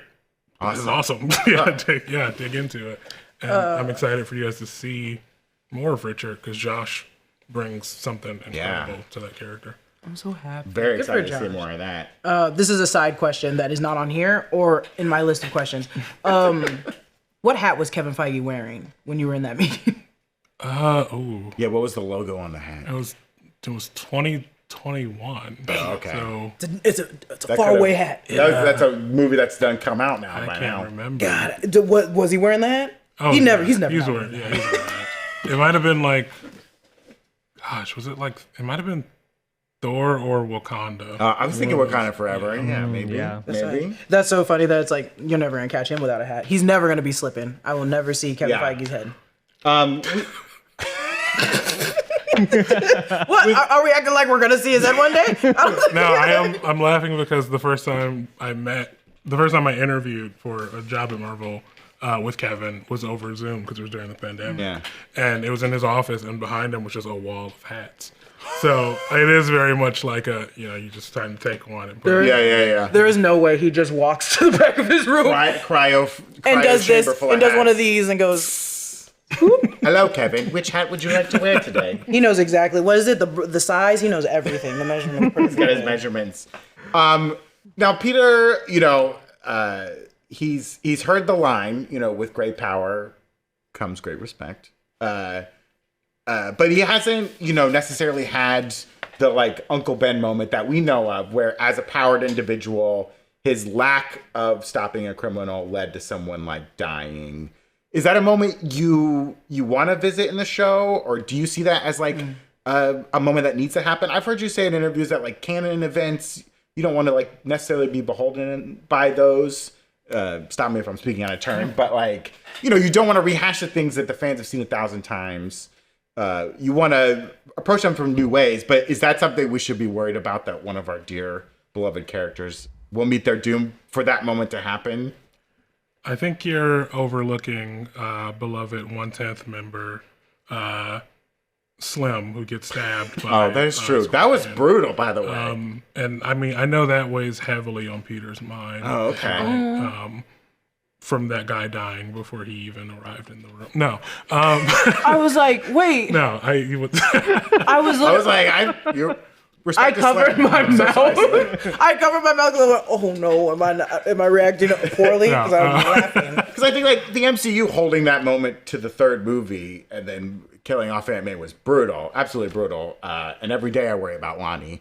And that's who I'm worried it's going to be. Okay. In that case, I'm not going to answer. Oh, okay. I would prefer you be worried. Can it be Dre? I'm mad at Dre. He is so mad at Dre. you. Is the have biggest no villain on idea. the show, and I will never forgive Dre for what he's done to his brother. I disagree with him. We both don't see eye to eye on this because I'm like, it's a different. But that's also the importance of this story is it's like so different know. and it tells the different perspectives. And he is an older brother, just like going in for his little brother. And that story that it wasn't even a story. It was just him being like, you're supposed to be the football star. You're supposed to do this. let me do me. And I was just like, my boy, you don't understand. Okay, now, so Lonnie discussion. How could you? First off, how dare you? Oh my god, that Lonnie arc, I'm obsessed with. know. But I also think it's because I'm like, I see myself too much in Lonnie. I think I'm obsessed with him. I'm like this. If I have a son, I hope it's Lonnie. Can you tell? I want to know. I want to pick your brain on how you guys come up with those arcs for him and just I think Norman and Peter's relationship, because they're very. It's supposed to be. It's this very sweet show, but it's so emotionally pulling, and I don't like how it's making me feel. Thank you. I mean, for Lonnie, Lonnie's an interesting character because he's a character that like a lot of Spider-Man fans know Tombstone. Yeah. But you don't really know Lonnie. Like, he's always kind of portrayed as like Tombstone is this mafia guy. He's kind of like modern, but also classic, and he's kind of just harder on the edges, but in a lot of ways almost like a little under a Kingpin. They kind of fill the same vacuum in my mind.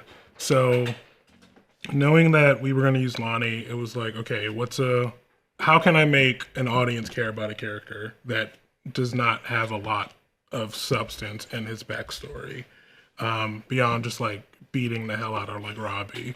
And I'm like, yeah, that could be fun, but no. But like honestly, like, I want to make sure that like if Lonnie is going to serve a purpose in our story, I need to care about him just like I need to care about Peter. And I can take for granted that like you're coming to a Spider-Man show for Spider-Man, so you're going to care about Spider-Man, but do you care about Peter? And that's the hard part. And even beyond that, do you care about this other guy that's not Peter?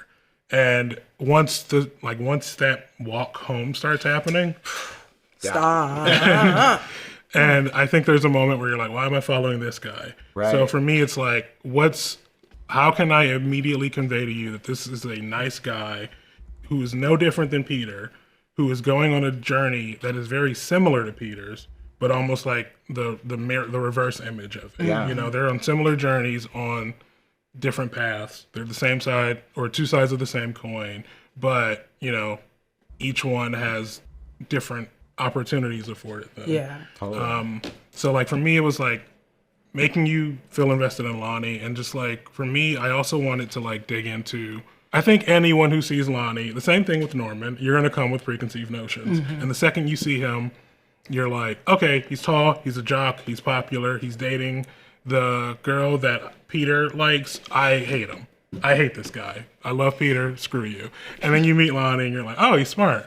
Oh, he's funny. Oh, he's nice. Oh, he's kind. Oh, he's Bought them all lunch. He bought them all He did for himself. Again, how dare you? And that was the same episode where then he goes to the gang, and I was Yeah. like, this is just brutal. Absolutely brutal. And, you know, I think it's too, like, Lonnie is, I think everyone is coming to the show looking for, like, oh, he's the Flash Thompson, or this Yeah. person's the MJ, or they're the Gwen. And, like, I didn't want it to feel like, oh, they're just proxies for other characters. 100%. So I wanted everyone to kind of feel like they're their own version of this character, and you feel invested in them. And for me, like, to make Lonnie that character, I looked into, like, okay, well, there's a guy I know. I'm not gonna say his name. But he's tall, he's handsome, he's funny as hell, and I immediately was like, I don't like this guy. I'm sitting right here, Jeff. Yeah. I'm sitting right here. How could But you? no, like, that's, you know, my first is like, I don't, like, you've got it all. Why you gotta be funny too? Give us But, you know, like, then he's also like the nicest, kindest, sweetest person.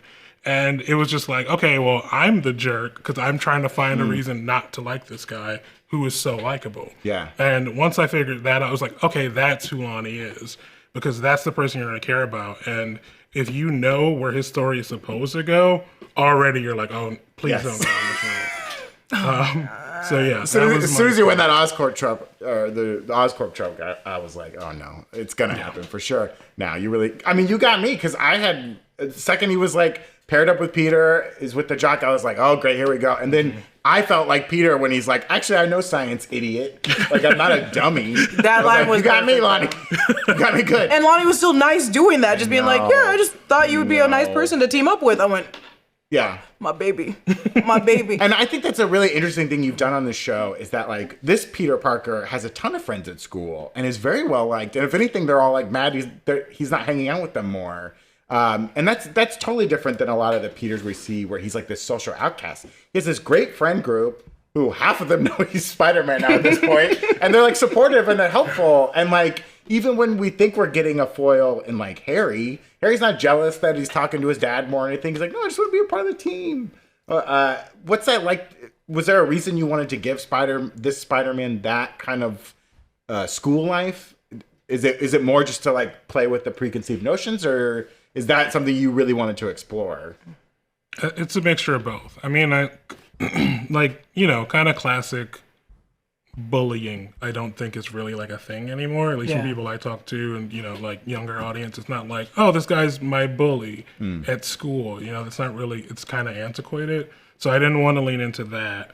But also just like, I think Peter's, you know, the love for Peter comes from his community. So if I can put that community around him, instead of like, oh, you know, I'm letting, you know, there's something more powerful to, I'm letting down the people that are depending on me. Yeah. And, you know, I told Nico I would be here at this time and I couldn't make it. And I let Nico down, you know, or like, to your point, like I never really saw an interest in like, okay, here's Peter, and Norman likes him more than his own son already, because like that to me feels, one, disingenuous, but like at the end of the day, Peter as Spider-Man saved Harry's life. So Harry would immediately be like, this guy, I'm super grateful to this guy. He wouldn't resent him. And I think there's something fun about giving them each something that the other one can admire. Yeah, 100%. So if you're Peter, you're looking at Harry and you're like, everyone loves this guy. He's Mr. Popular. He's suave. He's debonair. He's everything I wish I could be as Peter. And if you're Harry, you're like, this guy has this entire friend group. All these people love him. He's just like, he's so awesome to be around, and he's so genuine when everyone else in my world is very fake.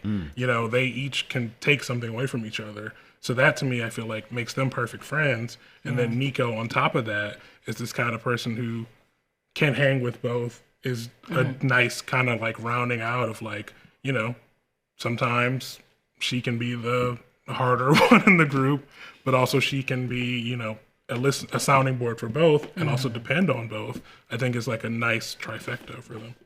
I had a question that was going off of Nico, and I want to, while we're on the subject of Nico, I keep having to think before I say it because I'm like, I want to make sure you can answer. Yeah, that's fair. I thought you were like, how do I not offend this man? No. I love Nico. I guess first question for Nico. How much did you guys have to talk with, like, Brian K. Vaughan started the Runaways. Did you guys have to talk with, in the comics, like, how much interchangeable, like, stuff did you guys have to talk with the people that created the comics for the characters? You know, sadly, none. I would have definitely welcomed those conversations, but it was also like so much of the show was being developed before it had even been announced, you know? So there was kind of like we're telling these stories, we get these characters, and then they also don't want to kind of like, I think, lock me into certain elements. But I would have welcomed that. I would have welcomed conversations with Christos, you know, because I'm using Jean from Avengers Academy. But like, you know, I also wanted to make sure that like I'm paying proper respect to these characters. I don't want to like, oh, I'm using this character and it's like the antithesis of everything you've seen from this character. So I wanted to make sure that even though we are kind of like taking things and tweaking them, they still have the heart of those characters. Okay, and I see that, and I love that. In the second season, are we gonna learn more about her background, like with her family? About Nico? Yeah. I mean, I would say the same thing I said about the post-credit. I wouldn't put it out there if I wasn't ready to kind of delve into it. So... No worries. Did Harry Osborn kill her parents? No. She was very sus of Harry from the jump. Did Harry Osborn or something? Were the Osborns involved? I like how you were like, were the Osborns involved? She seemed very angry at the Osborns right off the jump. She has a... Besides just being a billionaire. No, I think she's just distrustful of the rich. And who could blame I'll take her? that as a maybe. I'll write that down right now. Two of Jessica's favorite characters in this series are the brick and the dumpster. Oh my god, that brick. Why did you guys put that in the trailer? you guys got a lot of time smashed the child's head with a brick. Is that kid dead? No, he good. Okay. Who Does he was have it in TBI? was it in the brain script that it said Thwip's brick back on child? I don't recall if the brick was in the script. Okay. I do remember that there was like an action scene and somebody might have added the brick. I wrote the script though. You won't be culpable for I'll the brick. take the blame for the brick. Okay. That brick was rough. And the dumpster was like up. our favorite other thing. Yeah, dumpster rules. We just want, now that Otto's in jail, we want like all the sentient dumpsters to just be roaming around the city, not sure what to do with themselves. You think there's more than one? Oh, there's gotta be more than We one. assume there's more than one. We assume the trash can that Lonnie threw his jacket in is also sentient. And then we were theorizing it would wear the jacket also being bulletproof now and indestructible. Damn. Looking for its master, being like, I gotta rewrite. where's my You creator? can take this idea. Yeah, it's a these are great all- these idea. are all A trash great can that's wearing a Letterman's jacket is exactly what people Free want in ideas. merch. Because So we noticed when Scorpion tried to stab Lonnie, it did not break through the jacket. So we assumed the gas also made the jacket and shirt indestructible. You know, we're just using our big brains here. I hate that you're picking up on all these context clues that I laid out. Damn. But all these, one thing we really love is like all the action sequences are so well done. You know, especially this last fight, you know, seeing the team ups have been great. Like Lonnie and Peter fighting against Scorpion, you know, Peter fighting Daredevil. Do you guys like have a lot of oversight on the action sequences, or is it like you write, they fight, and then they pitch you, the storyboard artists kind of pitch how the fight goes? How does that kind of work? We'll script out certain things. You know, if there's like a instance where like, okay, Peter whips up to like a window and then dodges and the tail goes through the window. We would script that out. I loved that because the audience was behind the window and you heard it outside. Tail comes. So good, so good. But a lot of times we try to. I want to give the storyboard artists and our directors and our supervising director, Mel Zwire, like room to craft really interesting fights.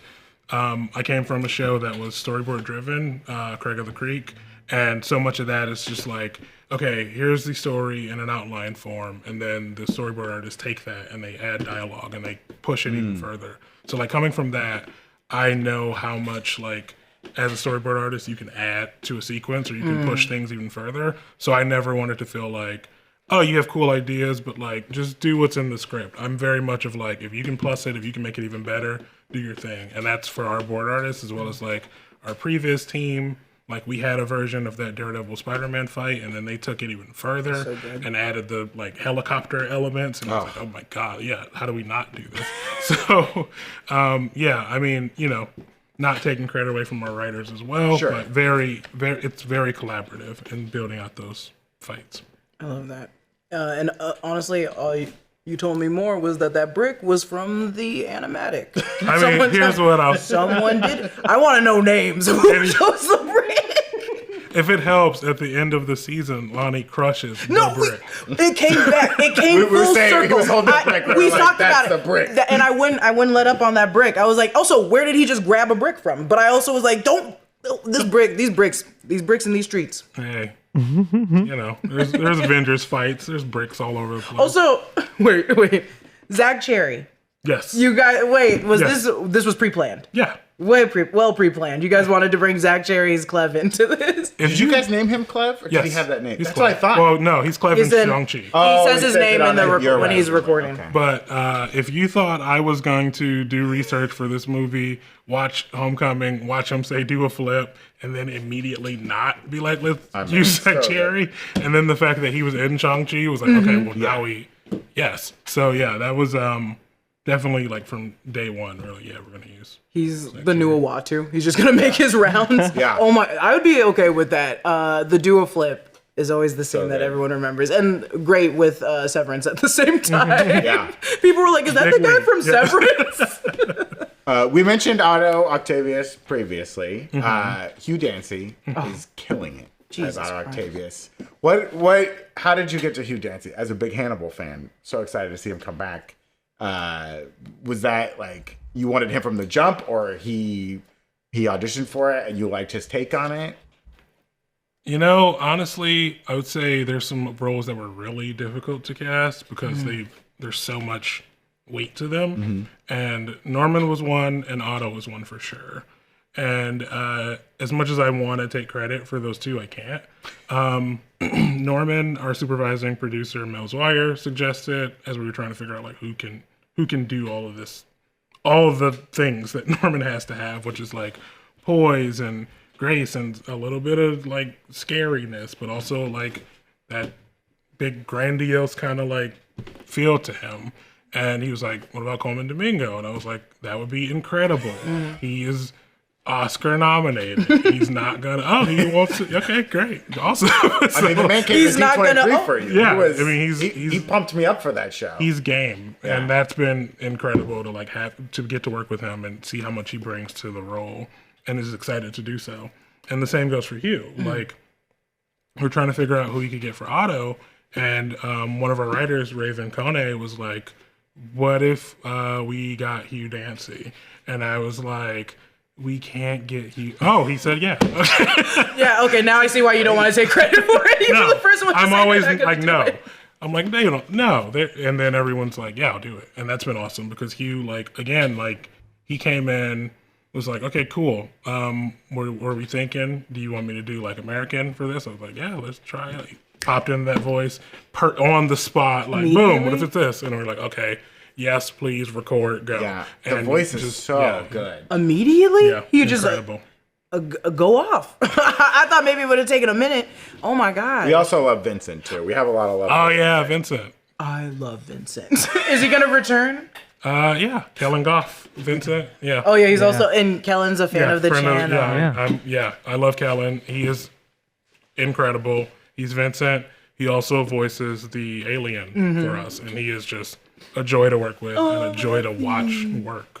Yeah. We love Vincent. Evan, to you in the booth. Oh, yeah, like Brandon said earlier, we got a bunch of questions from viewers. Again, thank you to viewers like Hoodie DeV, FireRun777, Spidey Sensei, Joycey Ladd, RoboKitty, Sarah Hatchadorian for, asking some of the questions that we've been using throughout the show as well. Also, I wanted to ask this question from Meg510. How did you, we've been talking about the wealth of characters and things like that. How did you guys decide on where to draw the line when it came to cameos of characters, like in select scenes? They said, I felt like there was a really good balance of how many were used and it wasn't like constant cameo. Honestly, we just wanted to. My focus in the show has always been building out Spider-Man's world and the world around him. And I think that the cameos that we do have better serve to build out our world. It's not like, okay, Daredevil's just here to be Daredevil, but it's like Daredevil's here because he is looking into Oscorp. And even in having Daredevil here, it's like, oh, well, Daredevil's also here because he sent Jean here, to kind of look into things. So even that is just more world building and less like a character showing up for the sake of showing up. And even with Tony, it's like, okay, well, we know he's in the world. So for me, it's always like, I want to make sure that you are seeing characters that make sense to see, excuse me, but also is exciting to see. Giving you like a moment of our Iron Man, but not like letting it be the Iron Man show. No, it's still how these characters affect Peter's world and our friendly neighborhood more so than just kind of like him taking the back seat to another character. And even just like seeing, Chameleon and Rhino, but they're not those people yet. And even Chameleon wearing the mask, but I assume his face can't change yet. Also, can we use the gas and mush up his face? I love that. I love old school comic Chameleon who gasses his face and then mushes it up. That's some old school Silver Age comic stuff that I love. That would be so annoying for the animators to constantly keep Mushing up the doing. face. In that same vein, Angel Gaming was asking, are you excited to slowly build up your reveals? You guys are greenlit, or at least working on 2 more seasons. They said, thank you for letting me be a kid again. Yeah, I mean, like Brandon was saying, we've seen these characters kind of like start to be versions of characters we know. Yeah, how did you feel about the pace of these reveals over the season 1 and over the next season? Do you imagine you'll be following a similar pace, or will things start to ramp up a little bit or slow down for other people? That's a great question. Also, to that commenter, like, I get to feel like a kid again too, which is great. Like, I get to play with these toys in a fun way that like hopefully inspires other people that work with these characters and other people growing up with this as their Spider-Man. But yeah, I mean, I would say digging into season 2, we're definitely like leaning into those payoffs. There's definitely things that are coming in season 2 and season 3 where, there's that kind of, I appreciate a slow burn. Yeah. I think the fact that like a lot of people don't even realize this, but like Peter and Doc Ock never even meet this season. And to me, like, that's really fun because it's like, well, if they haven't even crossed paths, what does that mean for going forward? So I think like having a character like Mikhail in our show, who we can kind of like, okay, well, we're hinting at, he becomes Rhino later, but how long does that take? And when that happens, what does that mean? But also a character like Dr. Connors, who we all know and love and get to see her work with Peter, knowing where that story is probably going. I know. We saw the iguana. All the animals come in with the lizard. We're like, oh boy. Why is she covering so much for him? She really likes Peter. She's sweet. She is very nice. That boy has not shown up for most of his internship, as far as I can tell. And then the thing's built, and she's like, "No, Peter did most of it." I was like, "I don't trust her the most. She's too nice." We're not seeing all of it. I know. It's just funny. She's like really covering for Peter. I really appreciate it from her. Is Amadeus gonna Hulk out next season? I don't know what you're talking about. Oh, okay. Understandable. Okay, I mean, he's sticking around Oscorp. They're going to be messing around with stuff. I think he might get in the way of a game machine at some point. This is just ideas. I'm spitballing out of here. I know. I feel like all my questions, I'm like, ooh. Giant, we had a user, or a viewer, Giant Tyrion Lannister. Okay. Hilarious, guys. What? I was asking about the visual style of the show, which I think is really incredible. I've heard you mention that like some of the comic book look came from like your storyboard artists, where like they were kind of playing around with that. Oh, the comic panels. Oh yeah, like the panels to it. But like, what was your reasoning for going with that kind of classic look for a lot of these characters, especially like Norman Osborn and Otto Octavius? Was it just like the love for the old comics? Was that something Marvel wanted to see, or was that your guys' idea? Honestly, it was both. It was as we were trying to figure out the look for the show very early on, we explored a lot of different avenues. Our Viz Dev team, who's incredible, like had different artists who were like, okay, here's this interpretation. Here's how it could look. If it's more, let's say, Disney style, this is how it is. If it's more kind of like heavy 3D leaning. But as we were trying to figure out what would be fun to like dig into, but also allow us to set ourselves apart from every other Spider, because there's so many Spider-Man, right? Just in animation alone, So like if you see this one next to Spectacular, if you see this one next to the '90s or Amazing Spider-Man, like how will you know ours? So from there it was just like planting our flag and like, okay, the thing that really stands out is that classic look. But how do we take that classic look and modernize it for a new audience? So if you're coming to it new, you're like, okay, cool. I like the feel of these characters. I like how they look. And if you're a classic fan, you're like, I remember, I know what this is channeling. It makes my heart warm to see these things. So from there, it's just kind of like finding someone who could mesh that together. And Leo Romero, who's our lead character designer, is perfect at that. So often he's able to take someone like Norman, who even if we are swapping his whole kind of flow, you still know that's Norman. Yeah, 100%. And being able to do that, but also lean heavily into like, okay, this is classic Rhino look. And his face is like blockhead. This guy like looks so odd, but does not feel like off kilter in our world amongst all these other characters was an important thing. So being able to find a way to like balance that, but also have a character like Big Don who feels very modern, or a character like Lonnie who feels really modern. So yeah, I got to give that to them. Yeah, all the teachers at Rockford T-Bales are like the coolest looking teachers I've ever seen in my life. Yeah, Miss Anand just buff. Yeah, dude, they're all like so cool looking. Yeah, Mr. I was Taylor. like, what is this school? Also, school at? I love the coach, Coach Grayfield. Yes. That poor man is struggling now that Lonnie's gone. Looking for a quarterback on the morning announcents is not the way to go. Just putting out an open call for quarterbacks. It's rough. It's going to be a rough season for the Crows, I think. As we're wrapping up, I do have speed little Easter egg question. Okay. Oh, can I answer one preemptively? Ooh. Yes. Peter does not have two phones. Dude, don't make me. Don't make me get out this chair. He's just paying to get them fixed? No, so here's what happened. Go ahead. You called out the one on the roof of Oscorp. That's Gallo's phone. Because he says Gallo put Spider-Man on the phone. Oh, okay. That makes sense now. And then that other one where it was broken, but then it wasn't broken. Let's just say it fixed. It was just the angle. It didn't look clean at that angle. You know what I mean? It looked cleaner at that angle. Don't worry about it. Don't worry about it. Number one, why White Fang? On the nightstand, it's such a specific book. There's a White Fang book on his nightstand on top of the President's book and another book. And I understand White Fang. I don't understand how it correlates with Spider-Man.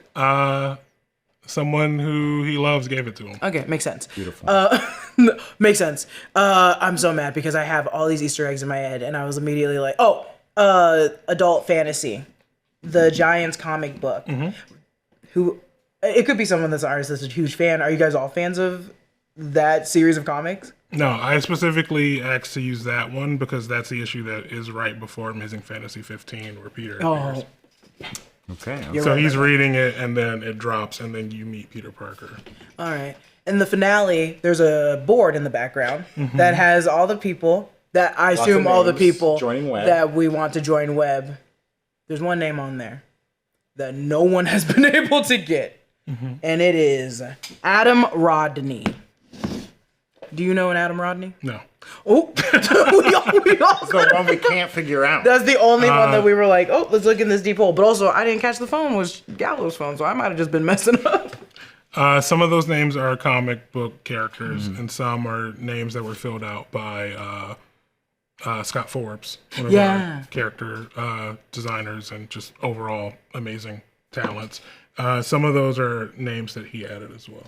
Is it Benjamin Anders or Yes. Anders? Yeah, Benjamin Anders was on one of the lists earlier, and I was like, oh, that's Love something. Ben Anders. Does he work on the? He works on the show. Or is I he, worked with Ben on Craig, but he and Scott are brothers. I thought that was a joke. They do look exactly the same, but I didn't know if it was a joke that they're twins. Okay, well now I know this. Okay, do you want to ask the last question? Yeah, my last question is around Peter's spider sense. We don't see a ton of it. We certainly don't see like the traditional like squiggly lines. I think in the finale, he definitely had a spider sense moment when Scorpion was attacking. Is that something that's like it's not as strong in him yet, or is it just something you're not as focused on showing in the animation? It's not as strong as in him yet. Okay. If you guys recall, he doesn't really kind of get a handle on it until Far From Home. And if our timelines sync up, very smart. I like the idea that like Peter has it, but he doesn't quite know how to utilize it. That's good. Oh, that's nice to know. Yeah, a lot of our viewers kind of track that too, that like he wasn't really using it as much, usually you see the squiggly lines or whatever that they did in the Spider-Verse so much. But that makes a lot of sense. I said last question, then I chose one last question. The alien, we're referring to it as an alien. We're not referring to it as a symbiote, correct? But how are you referring Ooh, to it? I like it's- referring to it as a symbiote, but I I think understand. it came from, Null's kind of void that kind of snuck in through the little gateway. That's what I think. Oh, I think that's a good question. Not a good question. I think that's a great fact, idea, theory of yours. Is that symbiote gonna be a big part of season 2? I can't answer that. You heard it here, folks. He can't answer. No, sorry, I won't answer that. Yeah, he is wearing a Venom shirt. Maybe that's an Easter egg. I don't know. Maybe that's an Easter egg. That's all my questions. And the thing that's, I know as soon as season 2, episode 1 happens, I'm gonna be like, Jeff, Jeff, I have a million questions. Also, I'm just excited. I'm so excited for season 2. I'm so happy you guys got extended to season 3. As soon as we heard it was going to season 3, I was like, oh, thank God. I love the finale, but I'm like, I need you to answer these questions. Lonnie can't go to jail. I'm so attached to Lonnie. I'm so attached to Doc. These characters are phenomenal. I'm probably gonna get one tattooed on me soon. Do you have anything else? No, I think that's it.